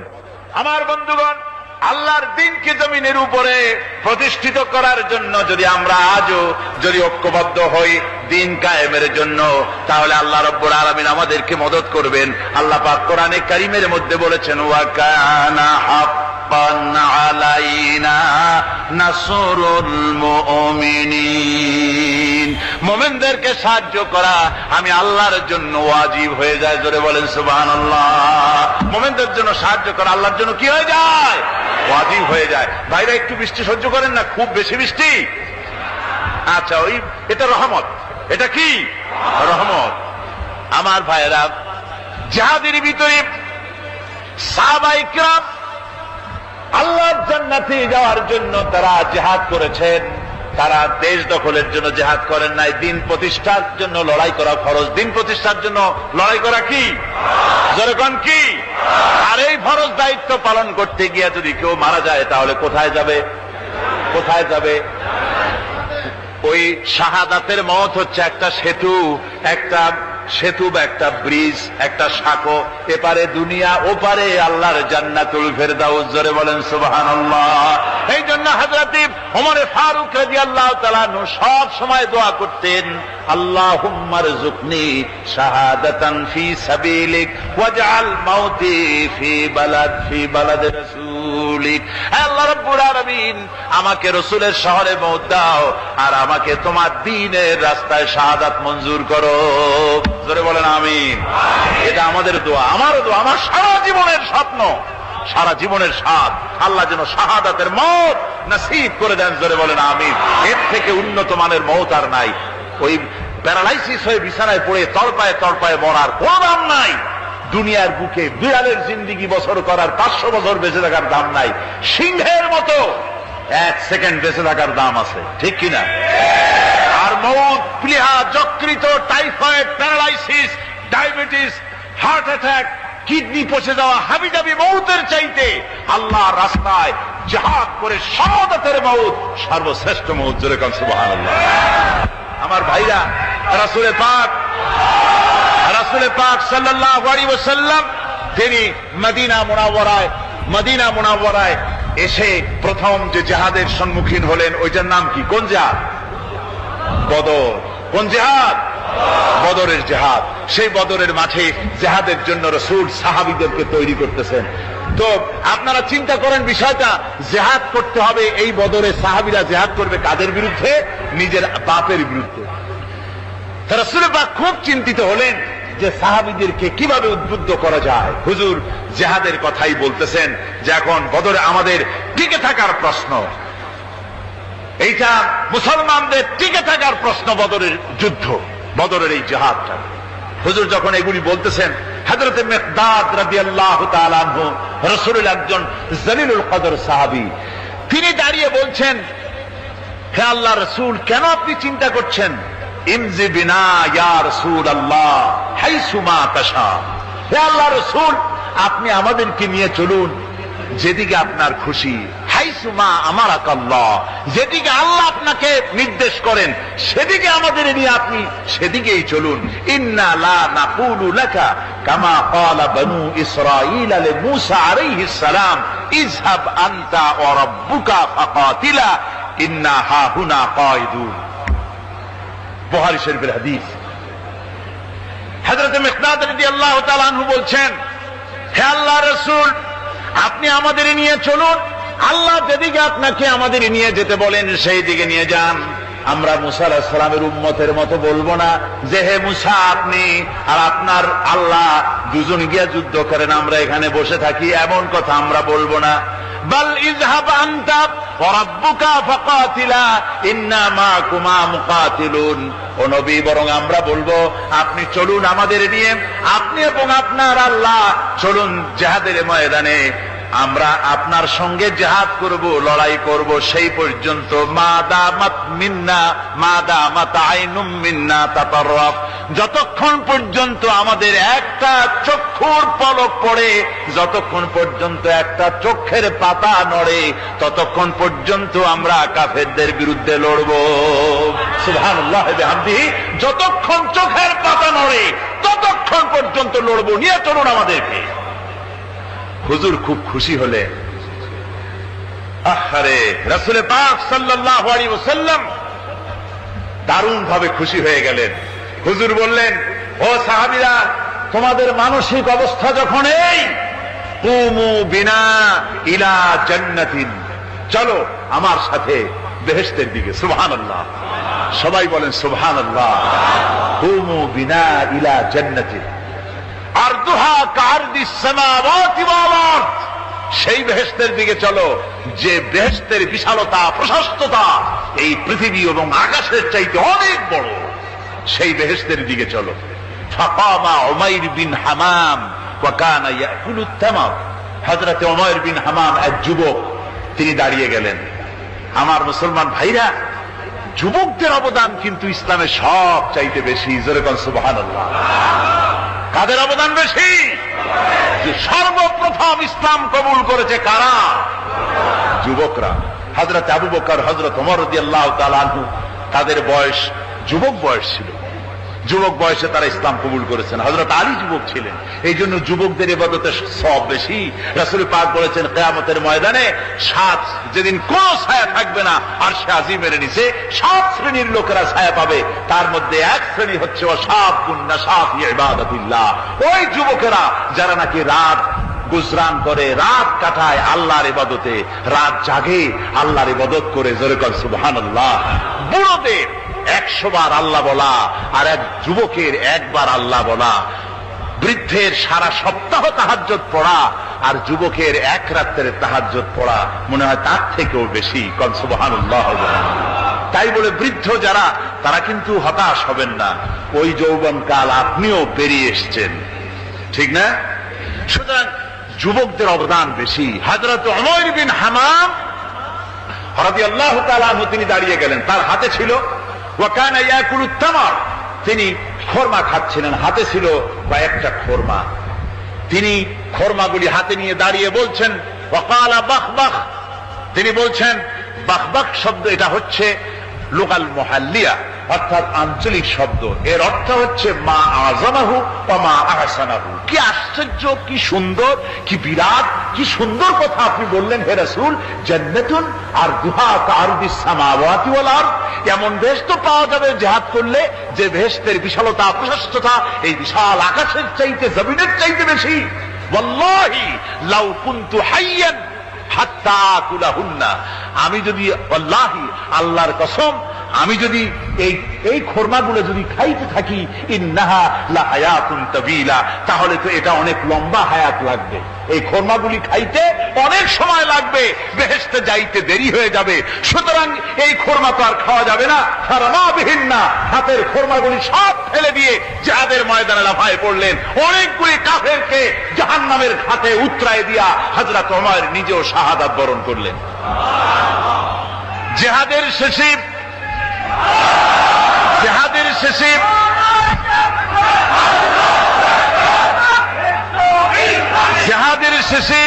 শহাদায়ে বদরের সমস্ত শহীদদের লাশ এক জায়গায় এনে সাহাবীরা বললেন, হে আল্লাহর রাসূল, আপনি যখন জান্নাতের বর্ণনা দিতেছিলেন তখন যে যুবকটা খোরমা খেতেছিল আর জান্নাতের আশায় হাতের খোরমা ফেলে দিয়েছিল, যে খোরমাগুলি খাইতে গেলে তো সময় লাগবে অনেক, বেহেশতে যেতে দেরি হয়ে যাবে, এই কথা মনে করে হাতের খোরমা ফিকে ফেলে জিহাদের ময়দানে এসে শাহাদাত বরণ যে যুবকটি জিহাদ করেছিল তার লাশে সেও শাহাদাত বরণ করেছে।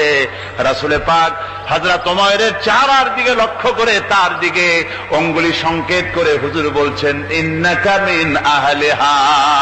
ওমর, যে বেহেশতের জন্য তুমি খোরমা খাওয়ার ধৈর্য ধরতে পারো নাই, আমি নবী সাক্ষী দিচ্ছি তুমি সেই জান্নাতের অধিবাসী।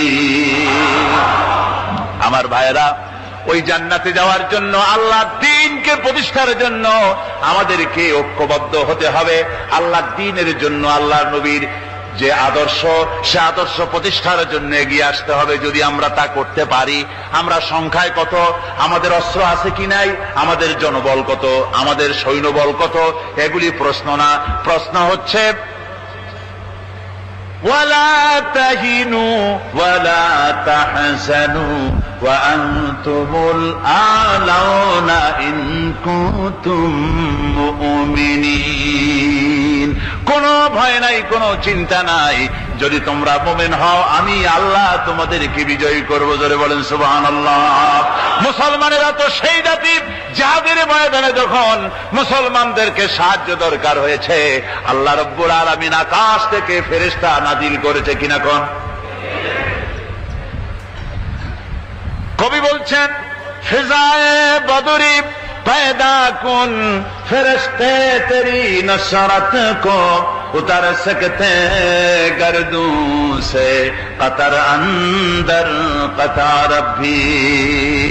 বদরের মুসলমানদের মতো ঈমান যদি আজও তোমরা আনতে পারো, তোমাদের ভিতরে হয়ে যায়, তাহলে আল্লাহ রাব্বুল আলামিন তোমাদের জন্য কাতারে কাতারে ফেরেশতা তোমাদের জন্য নাজিল করে দিতে পারেন। তোমরা সেই জাতি, তোমরা সেই মুসলমান। ফিরে আসো ইসলামের দিকে, ফিরে আসো দ্বীনের দিকে, রাসূলের সঙ্গে মহব্বতটা জুড়ে দাও। কি মুহাম্মদ সি ওফা তूने तू हम तेरे हैं, ये जहां चीज ही क्या लोहे कलम तेरे। মুহাম্মদ সাল্লাল্লাহু আলাইহি ওয়াসাল্লামের সঙ্গে তুমি যদি মহব্বতের সম্পর্ক স্থাপন করতে পারো, অনুসরণ আর অনুকরণের, তাহলে আকাশ আর জমিন তো দূরের কথা, লৌহ কলম পর্যন্ত আল্লাহ তোমার জন্য করে দিবেন। হযরত ইয়াকুব আলাইহিস সালাম কলিজার টুকরা সন্তান হযরত ইউসুফ আলাইহিস সালামের জন্য তার মনটা পাগল ছিল। এত সুন্দর করে আল্লাহ তারে বানাইছিলেন, এত তিনি ছিলেন সৌন্দর্যের পিরামিড, যারা দেখলে চোখ ফিরানো যায় না, এমন সুন্দর সুপুরুষ যারা দেখি সেই যুগের সুন্দরী যুবতী মেয়েরা রূপের মোহে পড়ে নিজেদের আঙ্গুলগুলি কেটে ফেলে দিয়েছিল। রূপের মোহে এমন অবশ হয়ে গেছে, আঙ্গুল কেটেছে, হাত কেটেছে, টের পায় নাই। আবার ভুল বুঝবেন না, দুনিয়ার সেরা সুন্দর পুরুষ ইউসুফ আলাইহিস সালাম, তা কিন্তু রাসূলের চাইতে বেশি নয়। হযরত উম্মুল মুমিনিন আয়েশা রাদিয়াল্লাহু তাআলা আনহা তিনি বলেছেন, যেই সব সুন্দরী রমণীরা ইউসুফ আলাইহিস সালামকে দেখে রূপের মোহে পড়ে নিজেদের আঙ্গুলগুলো কেটে ফেলেছিল, ওরা যদি আমার হাবিবকে দেখতো, ওরা যদি আল্লাহ রাসূলকে দেখতো, তাহলে হাত কাটতে কাটতে কোন ফাঁকে কলিজা কেটে ফেলে দিত, ওরা টের পেত না। আবার বন্ধুগণ, হযরত আইয়ুব আলাইহিস সালাম সন্তানের মায়া, অন্যান্য ভাইরা হিংসায় পড়ে গেল, তারা নিয়ে তাকে কুয়ায় ফেলে দিল। সেখান থেকে তারা একটা ছাগল বা কোনো পশু জবাহ করে তার রক্ত মাখাইয়া জামা এনে হাজির করে দিল হযরত ইয়াকুব আলাইহিস সালামের সামনে, যে তারে নিয়ে খেলা করতে গিয়েছিলাম আমরা, খেলায় লিপ্ত ছিলাম, বাগে খাইয়া ফেলাইছে। এগুলি কি গপ্প? এগুলি কি কোরআন? আল্লাহ পাক শোনাচ্ছেন, বিশ্ববাসীকে শোনাইছেন। সূরা ইউসুফের চাইতে এত সুন্দর উপাখ্যান গোটা পৃথিবীতে আর নাই। সুবহানাল্লাহ। অনেকে ইউসুফ জুলাইখার কেসা খুব মজা করে পড়ে, ফুর্তি করে, প্রেমের গল্প পড়ে। এটা কোনো প্রেমের গল্প নয়। ইউসুফ আলাইহিস সালাম, জুলাইখা ইউসুফ আলাইহিস সালামের জন্য কাঁদতে কাঁদতে চোখ কানা হয়ে গেছে। এরপর ইউসুফ আলাইহিস সালাম জুলাইখারে পাওয়ার জন্য পাগল হয়ে গেছে। নাউজুবিল্লাহ, এটা হয়নি কখনো। তিনি আল্লাহর পয়গম্বর, আর আল্লাহ কেমনি তারে বাঁচিয়েছেন? যখন জুলাইখা ঘরের ভিতরে সুন্দর করে যৌন উন্মাদনামূলক চিত্র অঙ্কিত করে ঘরের মধ্যে আটকায় দিয়েছে, তালা লাগায় দিয়েছে, আর নিজে যৌন দীপক কাপড় চোপড় পরেছে না পরার মতোই। সে যুগের সুন্দরী মেয়ে জুলাইখা। তার কুপ্রবৃত্তিকে চরিতার্থ করার জন্য আহ্বান করা হয়েছে। হযরত ইউসুফ আলাইহিস সালাম লক্ষ্য করে দেখলেন এমন জায়গা, এখান থেকে পালাবার তো পথ নাই, দরজা বন্ধ করে দিয়েছেন। তিনি শুধু তখন কেবলমাত্র আল্লাহ রাব্বুল আলামিনকে ভয় করলেন।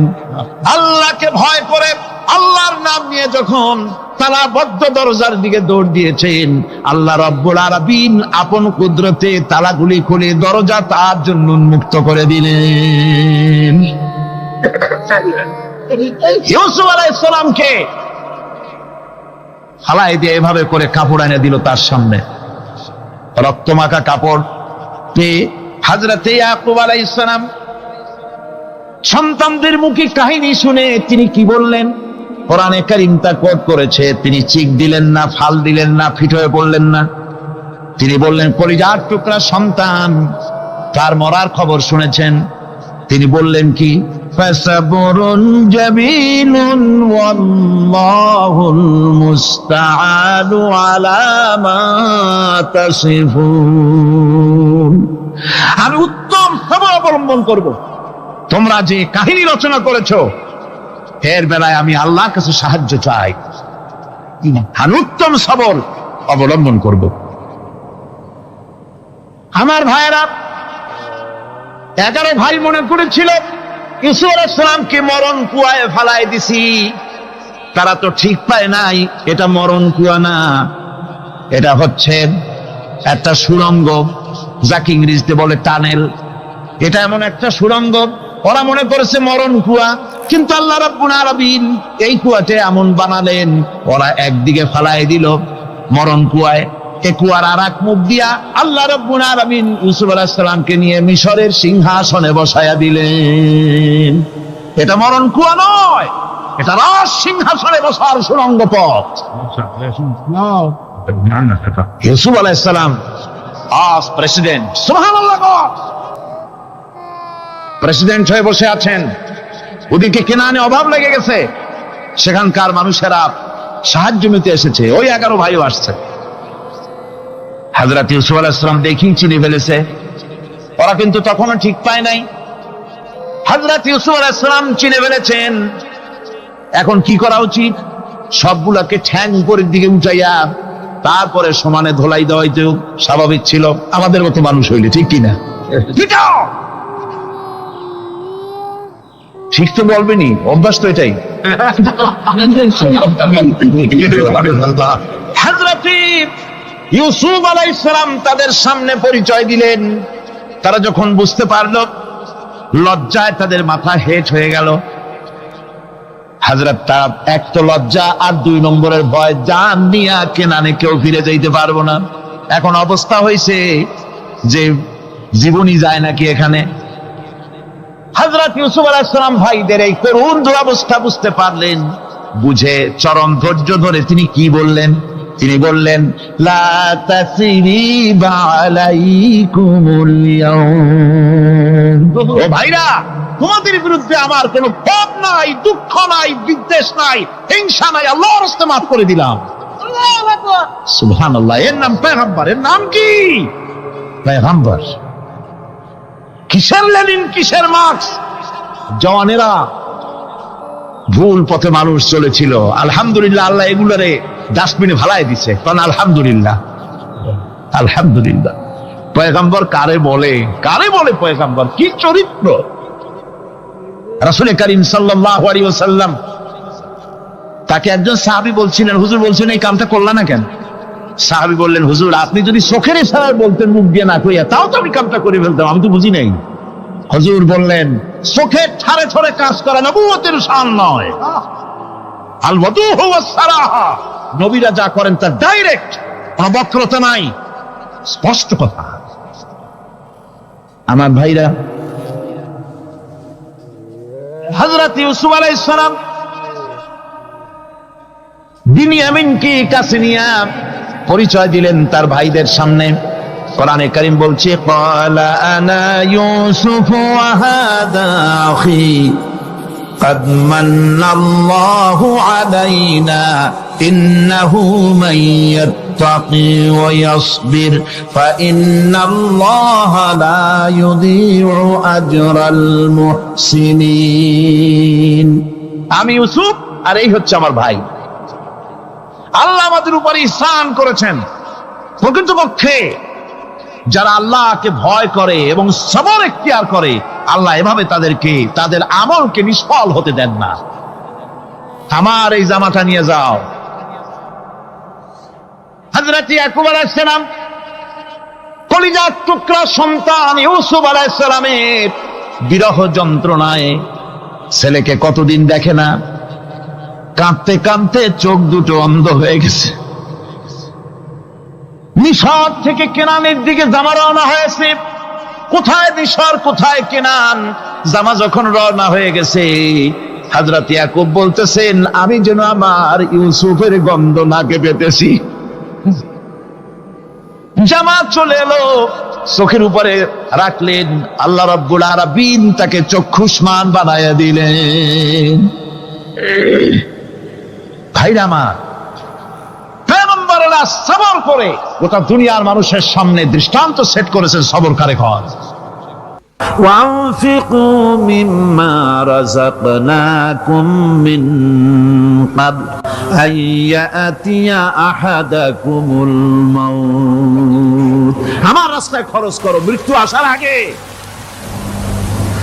فيقول رب لولا أخرتني إلى أجل قريب, যদি মরার আগে না দাও, মৃত্যুর সময়, মৃত্যু যখন এসে গেল সেই সময় যদি বলো, অনুশোচনা যদি করো, আহারে যদি আমি সময় পাইতাম, একটুখানি যদি সময় দিতে, আল্লাহ একটু সময় আমারে যদি দাও, ফাসাদদাকা ওয়া আকুম মিনাস সালিহিন, দান সদকা করব, সব আল্লাহর রাস্তায় দিয়ে দেব, আর আমি সালেহ বান্দাদের মধ্যে শামিল হয়ে যাব। আল্লাহ একটু সময় আমারে দাও। আল্লাহ পাক বলছেন, ওয়ালাই ইউআখিরাল্লাহু নাফসান ইযা জাআ আজালুহা আল্লাহু খাবীরুম বিমা তা'মালুন। মৃত্যুর নির্ধারিত সময় আসলে এক সেকেন্ড আগে পাশে করা হবে না। সুতরাং মৃত্যুর আগে খরচ করো।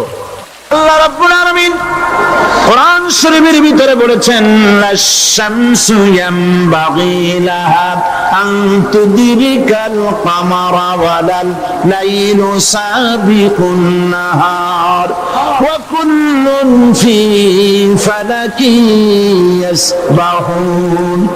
প্রবল জ্ঞানী হইবে যাহারা, আপন মনেতে বুঝিবে তাহারা, রাত্রি পারে না আগে যাইবার, দিনের স্থান করি অধিকার। চন্দ্র বাদে না সূর্যের গায়েতে, সূর্য পারে না চন্দ্রকে ধরিতে, যার যে স্থান বহাল রাখিয়া ভ্রমণ করিছে খোদাকে ধরিয়া। একটি নির্ধারিত সময় সীমা পর্যন্ত আপন আপন কক্ষপথে সব দৌড়াদৌড়ি করবে, কারো সাথে অ্যাক্সিডেন্ট হবে না কারো। ওয়াকুল্লুন ফি ফালাকি ইয়াসবাহুন, যা আছে মহাশূন্যে সব ঘুরতেছে। কে বলে? বলেন সবাই, কে বলছে? বলছেন আম্মা হাসিবতুম আন তাদখুলুল জান্নাতা ওয়া লাম্মা ইয়া'লামিল্লাহুল্লাযীনা জাহাদু মিনকুম ওয়া ইয়া'লামাস সাবিরিন। তোমরা কি মনে করেছো এমনি বেহেশতে চলে যাবা? এটা কি মামু বাড়ির আবদার নাকি? এমনি বেহেশতে চলে যাবা? অথচ আল্লাহ রাব্বুল আলামিন এখনো দেখেন নিননি যে তোমাদের মধ্যে কারা জিহাদ করতে প্রস্তুত, কারা তোমাদের মধ্যে জিহাদ করে জান দেওয়ার জন্য প্রস্তুত, আর কারা ধৈর্যধারী, এটা তো আল্লাহ এখনো দেখে নেন নাই। সুতরাং হক এবং বাতিলের সংগ্রামে লিপ্ত হতে হবে। আল্লাহ দেখতে চান কারা জীবন দিতে চায়। সুতরাং ইসলামী আন্দোলনে যারা শরীক হবে তাদের বিপদ এবং মুসিবত দিয়ে আল্লাহ রাব্বুল আলামিন তাদের সাহসিকতা এবং ধৈর্যের পরীক্ষা নিবেন। কোরআনে কারীম বলছেন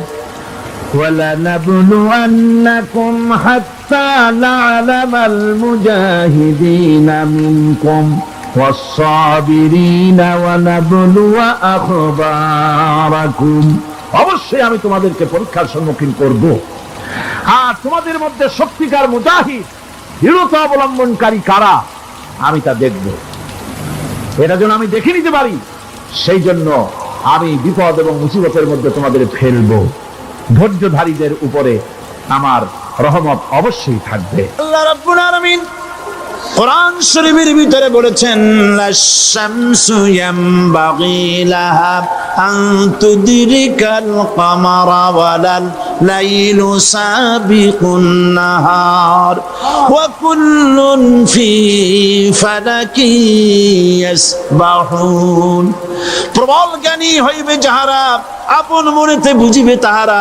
রাত্রি পারে না আগে যাইবার, দিনের স্থান করি অধিকার। চন্দ্র বাদে না সূর্যের গায়েতে, সূর্য পারে না চন্দ্রকে ধরিতে।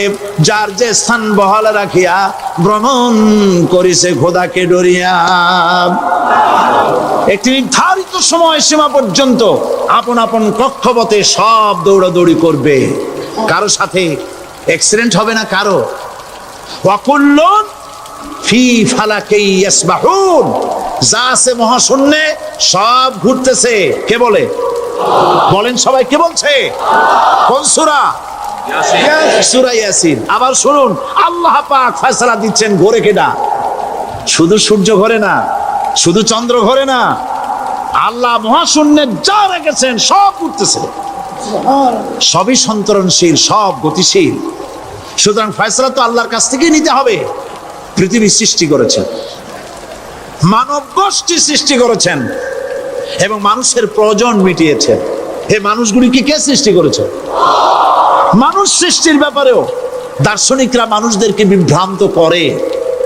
যা কলেজে বিশ্ববিদ্যালয়ে পড়ানো হয়, এই কোরআন শরীফ বিশ্ববিদ্যালয়ে পড়ানো হয়?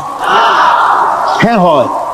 কয়েকটা আয়াত, কয়েকটা সূরা পরীক্ষায় পাস করার জন্য একটু একটু অপশনাল রেখে দেওয়া হয়েছে। বর্তমান যে শিক্ষা কমিশন, শামসুল হক শিক্ষা কমিশন রিপোর্ট মন্ত্রী পরিষদে অনুমোদন করেছে বর্তমান সরকার। এই শিক্ষানীতিতে বলা হয়েছে ক্লাস 1 থেকে নিয়ে ক্লাস 5 পর্যন্ত ধর্মীয় শিক্ষা দিতে দেওয়া হবে না। তাহলে ক্লাস 5 পর্যন্ত যদি ধর্মীয় শিক্ষা না থাকে, তাহলে ক্লাস 6-7-এ ওঠার পর আলিফ জাওরা বাজাবর বা আনাকুম জানাকুম ছেলেরা পড়বে? মেয়েরা পড়বে? আসল উদ্দেশ্য হলো ইসলাম থেকে জাতিকে দূরে সরাবার জন্য ষড়যন্ত্র। এই সরকারের প্রণীত শিক্ষানীতি আমরা মানি না। আপনারা মানেন? যেই মাদ্রাসা মানুষের চরিত্র সৃষ্টি করে, বর্তমান সরকার সেই মাদ্রাসাগুলি একটা একটা করে ধ্বংস করার পরিকল্পনা গ্রহণ করেছে। সুতরাং আসল শিক্ষা হলো কোরআনের কাছে। আসল শিক্ষা কোথায়? কোরআনের কাছে। কোরআন যদি শিখানো হতো, কোরআন যদি শিখানো হতো কলেজে বিশ্ববিদ্যালয়, তাহলে গতকাল চট্টগ্রাম বিশ্ববিদ্যালয় থেকে যেসব ছেলেরা বিশ্ববিদ্যালয় কর্তৃপক্ষ কর্তৃক বরাদ্দকৃত, হাইজ্যাক করা নয়, বরাদ্দকৃত 4খানা বাস দিয়ে কোরআন শুনতে আসতে চেয়েছিল, বর্তমান সরকারের তথাকথিত সোনার ছেলেরা আসতে দিল না। কোরআন যদি তারা পড়তো তাহলে কোরআন শরীফ শুনতে তারাও আসতো। কপাল পড়া। জোরে বলেন কি? আরো জোরে বলেন কি? কপাল পড়া। সব ভালো লাগে, কোরআন ভালো লাগে না। এদেরকে শিখানো হয়েছে, আরে তোমরা তো মানুষ না। বলে আমরা কি? তো তোমাদের ডারউইন বাবাজি বলে নাই, শোনো নাই? কি পড়ো টড়ো তোমরা, বুদ্ধি শুদ্ধি রাখো না। ডারউইন বলেছে, থিওরি অফ ইভলিউশনের মধ্যে বলেছেন মানুষ মানুষ না। বলে কি? মানুষ হলো বান্দর। কপাল পোড়া। কি কপালে লেখা থাকে? কাজে কামে প্রকাশ হয়ে যায়। ডারউইন বলল মানুষ মানুষ না। আলফ্রেড বললেন মানুষ হলো মানুষ মানুষই ঠিক, তবে মানুষ হলো সেক্স সর্বস্ব জীব। সেক্স সমস্যার সমাধান করলে মানুষের সব সমস্যার সমাধান হয়ে যাবে। কার্ল মার্কস বললেন মানুষ হলো পেট সর্বস্ব জীব, পেট সমস্যার সমাধান করে দিলে সব সমস্যা শেষ। আর ডারউইন বললেন মানুষ মানুষই না, মানুষ কি? বলে বান্দর। ওরাং ওটাং শিম্পাজি আর ব্যাং থেকে মানুষের উৎপত্তি হয়েছে। আমি যখন জীবনের প্রথম শিম্পাজি দেখলাম, ওরাং ওটাং দেখলাম, তখন আমি মনে করেছি যে ডারউইন খামোখা ভুল করে নাই। এইটা দেখেই ও মনে করেছে যে এই হচ্ছে আমার মাতামহের গোষ্ঠী, এ হলো পিতামহের গোষ্ঠী। আপনারা একটু মাথা কাটায় চিন্তা করেন, মানুষ যদি বান্দর থেকে হবে, আজও বানর ফরেস্ট এরিয়া আছে কিনা বাংলাদেশে?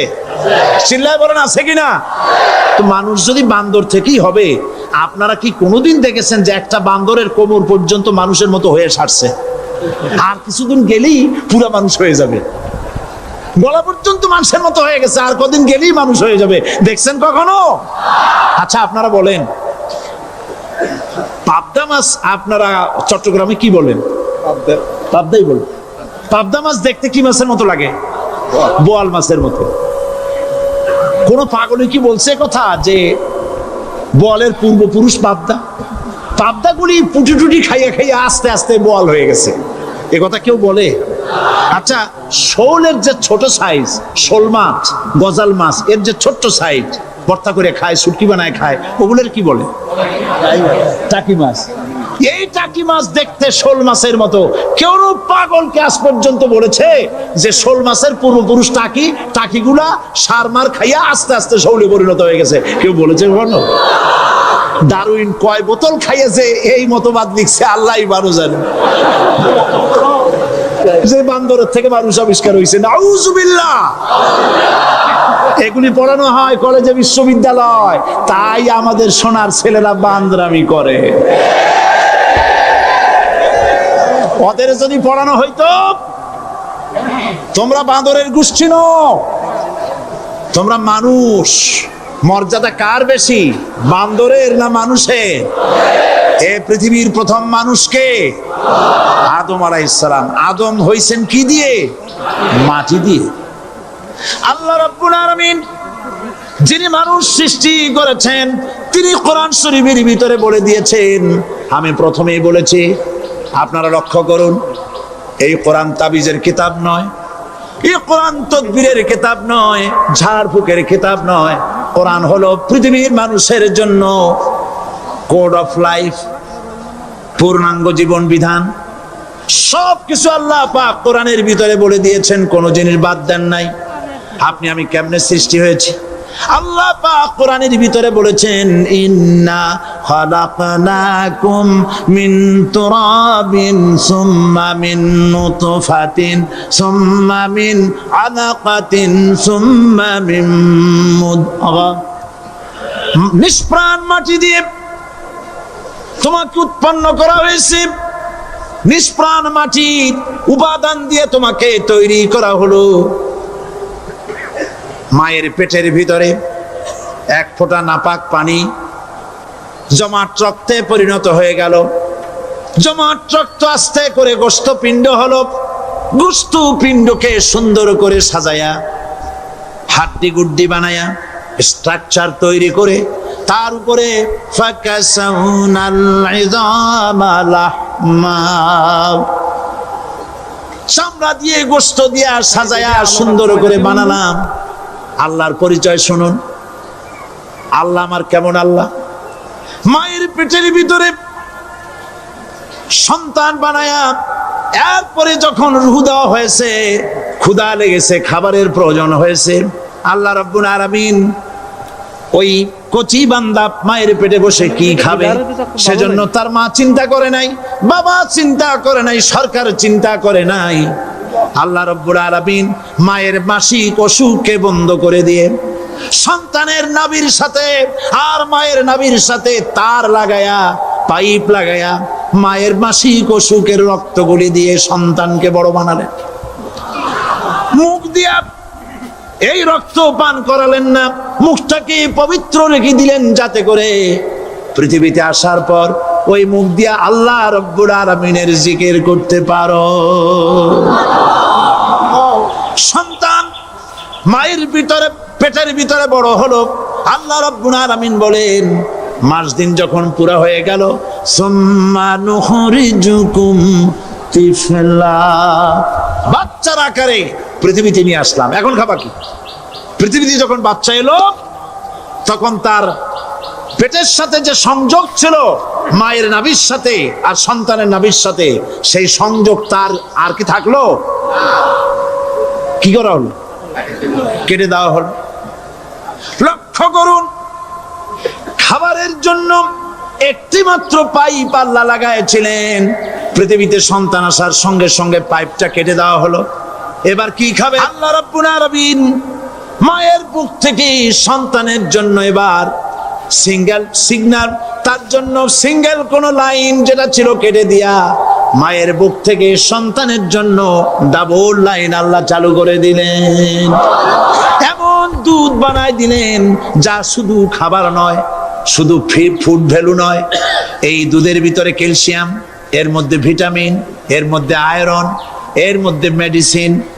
দুনিয়ার এই সন্তান ছিল ফি কারারিন মাকিন, সুরক্ষিত জায়গার ভিতরে ছিল, কোনো পলিউশন সেখানে যেতে পারতো না, রোগের জার্ম সেখানে যেতে পারতো না।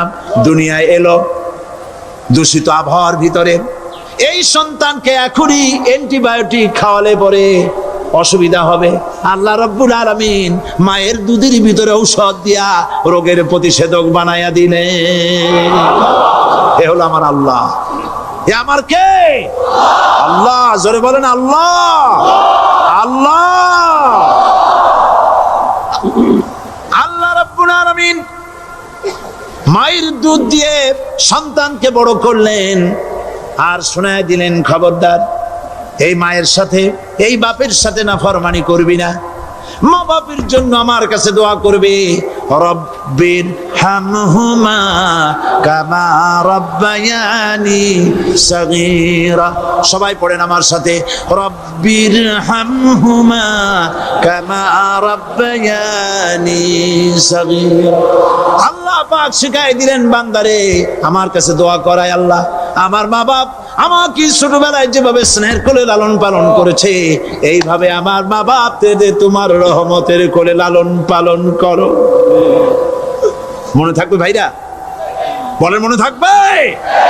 প্রত্যেক নামাজের পরে মা বাবার জন্য দোয়া করবেন, বেঁচে থাকুক আর মরে যাক, দোয়া করবেনই। মনে থাকবে? রব্বির হামহুমা কামা রব্বায়ানি সগীরা। আবার পড়েন, রব্বির হামহুমা কামা রব্বায়ানি সগীরা। আল্লাহ পাক মায়ের মর্যাদা এত বাড়াইছেন, সাহাবী প্রশ্ন করেছে, ইয়া রাসূলুল্লাহ খেদমত করব কার? হুজুর বলেন তোমার মায়ের, তারপরে কার? তোমার মায়ের, তারপরে কার? তোমার মায়ের, তারপরে কার? তোমার পিতার। বাপের চাইতে মায়ের মর্যাদা আল্লাহ 3 গুণ বাড়াইয়া দিলেন, 3 গুণ বৃদ্ধি করে দিলেন। হাদিস শরীফে এসেছে, হযরত আবী হুরায়রা রাদিয়াল্লাহু তাআলা আনহু রাসূলের কাছে এসে রাতের বেলায় কাঁদতেছিলেন। হুজুর প্রশ্ন করলেন, আবু হুরায়রা কাঁদো কেন? হযরত আবু হুরায়রা বলছেন, হুজুর মা আমাকে মেরেছে। তিনি প্রশ্ন করলেন, আচ্ছা মা তোমার মারলো কেন? তুমি কি কোনো বেয়াদবি করছো? তিনি বললেন না। তবে মারলো কেন? হযরত আবু হুরায়রা বলেন, ইয়া রাসূলুল্লাহ, আপনার খেদমত থেকে বাড়ি ফিরতে আমার দেরি হয়ে গিয়েছিল। গভীর রাত্রে যখন বাড়ি গেছি, মা আমাকে প্রশ্ন করলেন, বাবা দেরি হলো কেন, কোথায় ছিলি? তাম পৃথিবীর মানুষ যেই কদম মোবারক চুমু দিতে পারলে ধন্য হয়ে যায়, সেই আখিরি জামানার পয়গম্বর নবী মুহাম্মদ রাসূলুল্লাহ সাল্লাল্লাহু আলাইহি সাল্লামের দরবার থেকে আসতে আমার দেরি হয়ে গেছে। ইয়া রাসূলুল্লাহ, আমার মা আপনার নাম শুনে তার গা জ্বলে উঠল। তিনি কাফের, মুশরিকা। আপনার নাম শুনে অগ্নি শর্মা হয়ে আমাকে ধরে পিটানো আরম্ভ করলেন আর বললেন, আবু হুরায়রা, হয় মুহাম্মদ সাল্লাল্লাহু আলাইহি সাল্লামের বাড়ি ছাড়বি, নইলে আমার বাড়ি ছাড়বি, কি করবি বল? মার খেতে খেতে আমি বললাম, মা তোমার গায়ে যত শক্তি আছে আমারে মারো, তোমার বাড়ি শুদ্ধ, তাম দুনিয়াটা ছেড়ে দিতে পারি, মুহাম্মদ রাসূলুল্লাহর কদম মোবারক ছেড়ে দিতে পারি না। হুজুর আমার মা গলা ধাক্কা মেরে আমাকে বের করে দিয়েছেন। হুজুর বলছেন, আবু হুরায়রা, মা তোমাকে মেরেছে আর আমার কাছে নালিশ করছো? আমি তোমার মায়ের কোনো বিচার করতে পারবো না। সুবহানাল্লাহ, এত বড় পাওয়ারফুল নবী, শানওয়ালা, ইজ্জতওয়ালি, বরকতওয়ালি, এত বড় নবী বলছেন মা মেরেছে, আমার করার কিচ্ছু নাই। সুবহানাল্লাহ। তোমার মা মুশরিকা হোক আর যাই হোক, তোমার মা। সুবহানাল্লাহ বলেন। আমার বন্ধুগণ, হযরত আবু হুরায়রা বলেন, ইয়া রাসূলুল্লাহ, মায়ের বিরুদ্ধে কোনো অভিযোগ নিয়ে আমি আপনার কাছে আসি নাই। হুজুর বললেন, কেন আসছো বলো খুলে। আবু হুরায়রা বলেন, হুজুর আমি জানি আপনি আল্লাহর দরবারে যদি কোনো ব্যাপারে হাত তোলেন আল্লাহ মঞ্জুর করে ফেলেন। আপনি দয়া করে আমার মার জন্য দোয়া করেন, আল্লাহ যেন হেদায়েত দিয়ে দেন। আমার নবীজি দুখানে হাত উত্তোলন করলেন, বললেন, আল্লাহুম্মা ইহদি উম্মা আবি হুরায়রা, আয় আল্লাহ আমি দোয়া করতেছি আবু হুরায়রার মাকে হেদায়েত নসিব করো। হুজুর হাত তুলে মোনাজাত করছেন, আবু হুরায়রা দৌড় দিলেন বাড়ির দিকে। কয়েকজন সাহাবী হযরত আবু হুরায়রার জামা টেনে ধরেছে, এই ভদ্রলোক দৌড়ায় কেন? এত শান্ত মানুষ, কখনো গরম হয়ে কারোর সঙ্গে কথা বলে না, এই মানুষটা দৌড়ায় কেন? কোনো বিপদ হইল নাকি? জামা টেনে ধরে বলে, আবু হুরায়রা দৌড়াও কেন? হযরত আবু হুরায়রা বলেন, জামা ছেড়ে দাও, কোনো বিপদ আমার হয় নাই, আমি দৌড়াইয়া বাড়ি যাই দেখতে চাই। আমি দৌড়াইয়া আগে বাড়ি যেতে পারলাম না, আমার নবীর দোয়া আগে আমার বাড়ি চলে গেছে, আমি এটা দেখতে চাই। হযরত আবু হুরায়রা দৌড়াতে দৌড়াতে বাড়ি চলে গেছেন। দরজায় নক করলেন, ভেতর থেকে আওয়াজ এলো, কে? তিনি বললেন, আমি আবু হুরায়রা। মা দরজা খুলে দাও, আমি তোমার সন্তান। মা বললেন, বাবা অপেক্ষা করো, দরজা খুলতেছে। হযরত আবু হুরায়রা বলেন, মায়ের গলার আওয়াজের ভেতরে কুফরি কর্কশতা পেলাম না, মায়ের গলার আওয়াজের ভেতরে তাওহীদের নরমিয়াত পেলাম। আমার কাছে মনে হলো আমি আবু হুরায়রা বাড়ি আসার আগে নবীজির দোয়া আল্লাহর আরশে পৌঁছে গেছে। আবু হুরায়রা বলছেন, মা আমার কিছুক্ষণ পরে ঘরের থেকে বেরিয়ে এসেছেন, আমি দেখলাম মায়ের শরীর ভিজা, মাথার চুল দিয়া পানি টপকাচ্ছে।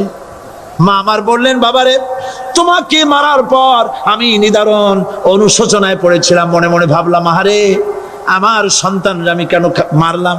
সে তো কোনো খারাপ কাজ করে নাই, কোনো খারাপ জায়গায় যায় নাই, এত ভালো মানুষ যার সম্পর্কে লোকেরা খামোখাই মিথ্যা কথা বলে, এই ভালো মানুষটার কাছে গেছে, সেজন্য আমি মারলাম কেন? বাবা গো, আমি আমার ভুল বুঝতে পেরেছি, জীবনের ভুলও ধরা পড়েছে, আমাকে জলদি করে নিয়ে চলো বিশ্ব নবীর দরবারে।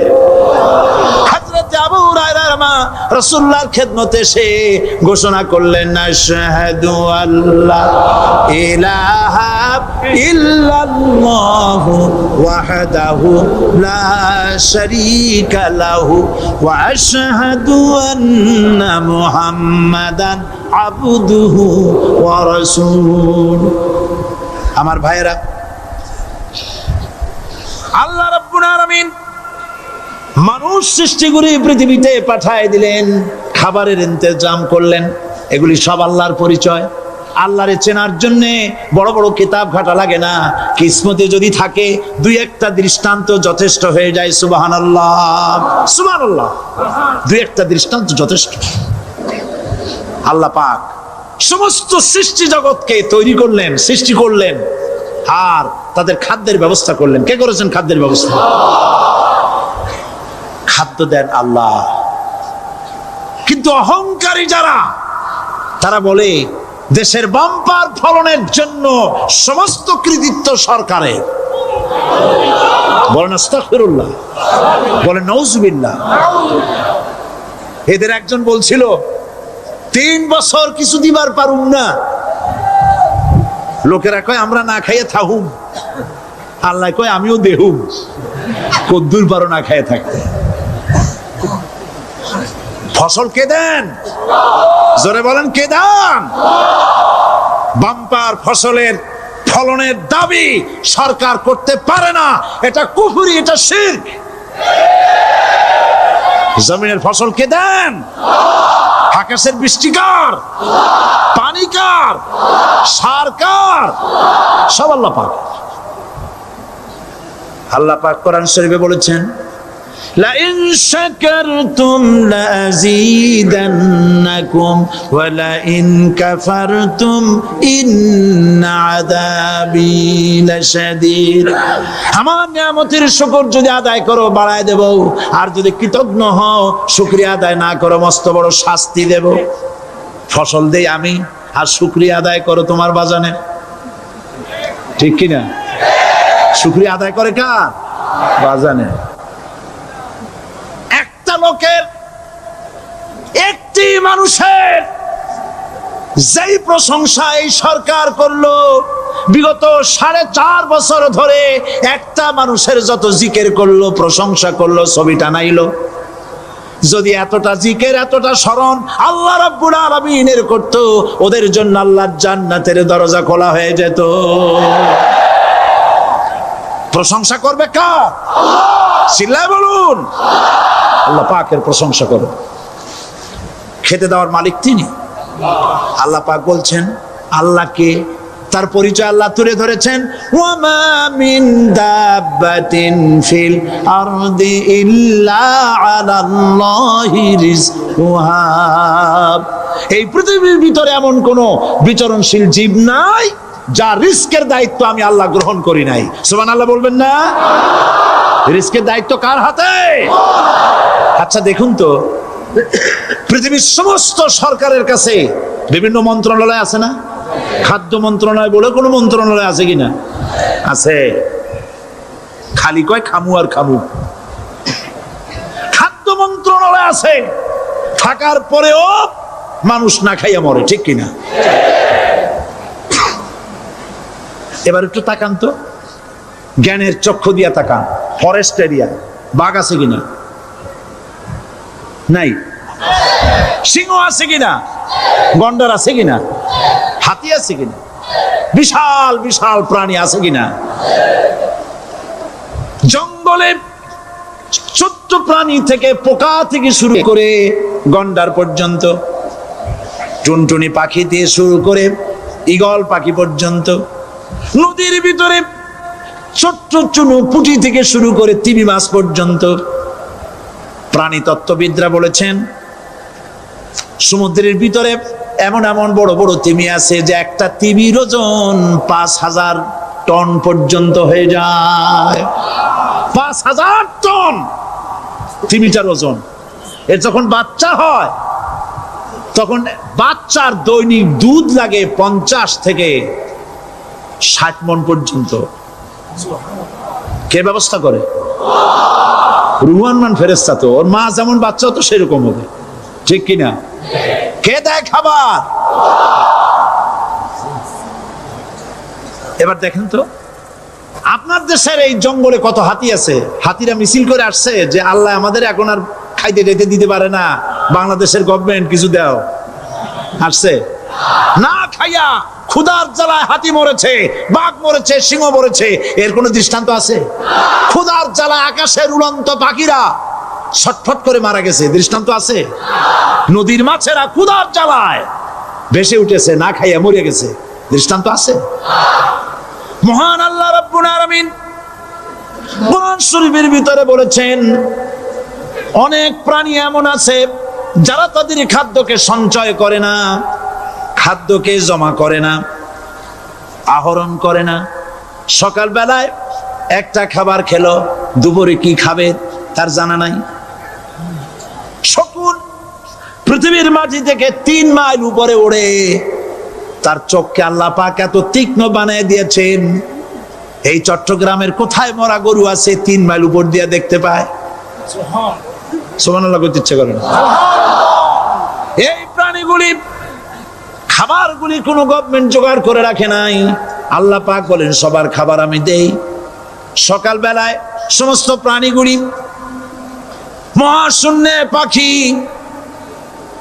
পানির ভিতরে মৎস্যরাজি, জঙ্গলের ভিতরে হিংস্র প্রাণী, পোকামাকড় থেকে শুরু করে সবগুলো খালি পেটে সব বেরিয়ে যায়, কারো কোনো খাবারের মজুদ নাই। সন্ধ্যা হতে না হতে সমস্ত প্রাণীগুলির পেট ভরাইয়া আমি আবার যার যার ঘরে বেরায় দেই। ওয়ামা মিন দাব্বাতিন ফিল আরদি ইল্লা আলাল্লাহি রিজকুহা। সমস্ত প্রাণীর রিজকের দায়িত্ব আমি আল্লাহর হাতে। কে দেয় রিজেক? জোরে বলুন, কে দেন? আল্লাহ পাক। কি খাবেন সব আল্লাহ জোগাড় করে দিয়েছেন। হযরতে ওমর, হযরতে উসমান রাদিয়াল্লাহু তাআলা আনহুমা তারা শহীদ হবেন কবে তার আগে হুজুর ভবিষ্যৎবাণী করছেন, তোমার উপরে একজন নবী, একজন সিদ্দিক আর 2 জন শহীদ আছে, পাহাড় থেমে যা। পাহাড় থেমে গেল, নবীজি ইন্তেকাল করেছেন, শহীদ হয়েছেন। এই খবর ছড়িয়ে গেল মদিনায়। মদিনা থেকে একটা মহিলা দৌড়াতে লাগলো, দৌড়াতে দৌড়াতে যখন ওহদের দিকে যাচ্ছে, লোকেরা তাকে জিজ্ঞেস করলো, মেয়ে লোক তুমি যাও কোথায়? বলে ওহ যেতেছি। লোকেরা বলছে ওহদে যে কোনো লাভ নাই, কারণ তোমার যে 2টি ছেলে এসেছিল জিহাদের ময়দানে, 2টো ছেলে শহীদ হয়েছে। মহিলা বলতেছেন, কে শহীদ হয়েছে শুনতে চাই না, তাড়াতাড়ি করে বলো আল্লাহর নবী কেমন আছেন। আবার অগ্রসর হয়েছেন, আরেকজন বলছে, মহিলা যাও কই? বলে ওহদে যেতেছি। কই যায় কোনো লাভ নাই, তোমার বাবা যে এসেছিলেন তিনি শহীদ হয়ে গেছেন। মহিলা বলছেন, কে শহীদ হয়েছে শুনতে চাই না, বলো নবীজি কেমন আছেন। দৌড়ে দৌড়ে নবীজির কাছে গিয়া নবীজির জীবিত চেহারা মুবারক দেখে বলছেন, ইয়া রাসূলুল্লাহ, আমার পিতা মরা শোক, আমার কলিজার টুকরা 2টা সন্তান মরা শোক সব আমি ভুলে গেছি। আল্লাহর নবী আপনি জীবিত আছেন, এটাই উম্মতের বড় পাওনা। নবীজি জিহাদ করেছেন, রক্ত দিয়েছেন, তার একটি মাত্র কারণ ছিল, জমিন হলো আল্লাহর, আইন চলবে কার? জোরে বলেন, জমিন আল্লাহর, আইন চলবে কার? আলা লাহুল খালকু ওয়াল আমর ইনিল হুকমু ইল্লা লিল্লাহ। জমিন আল্লাহর,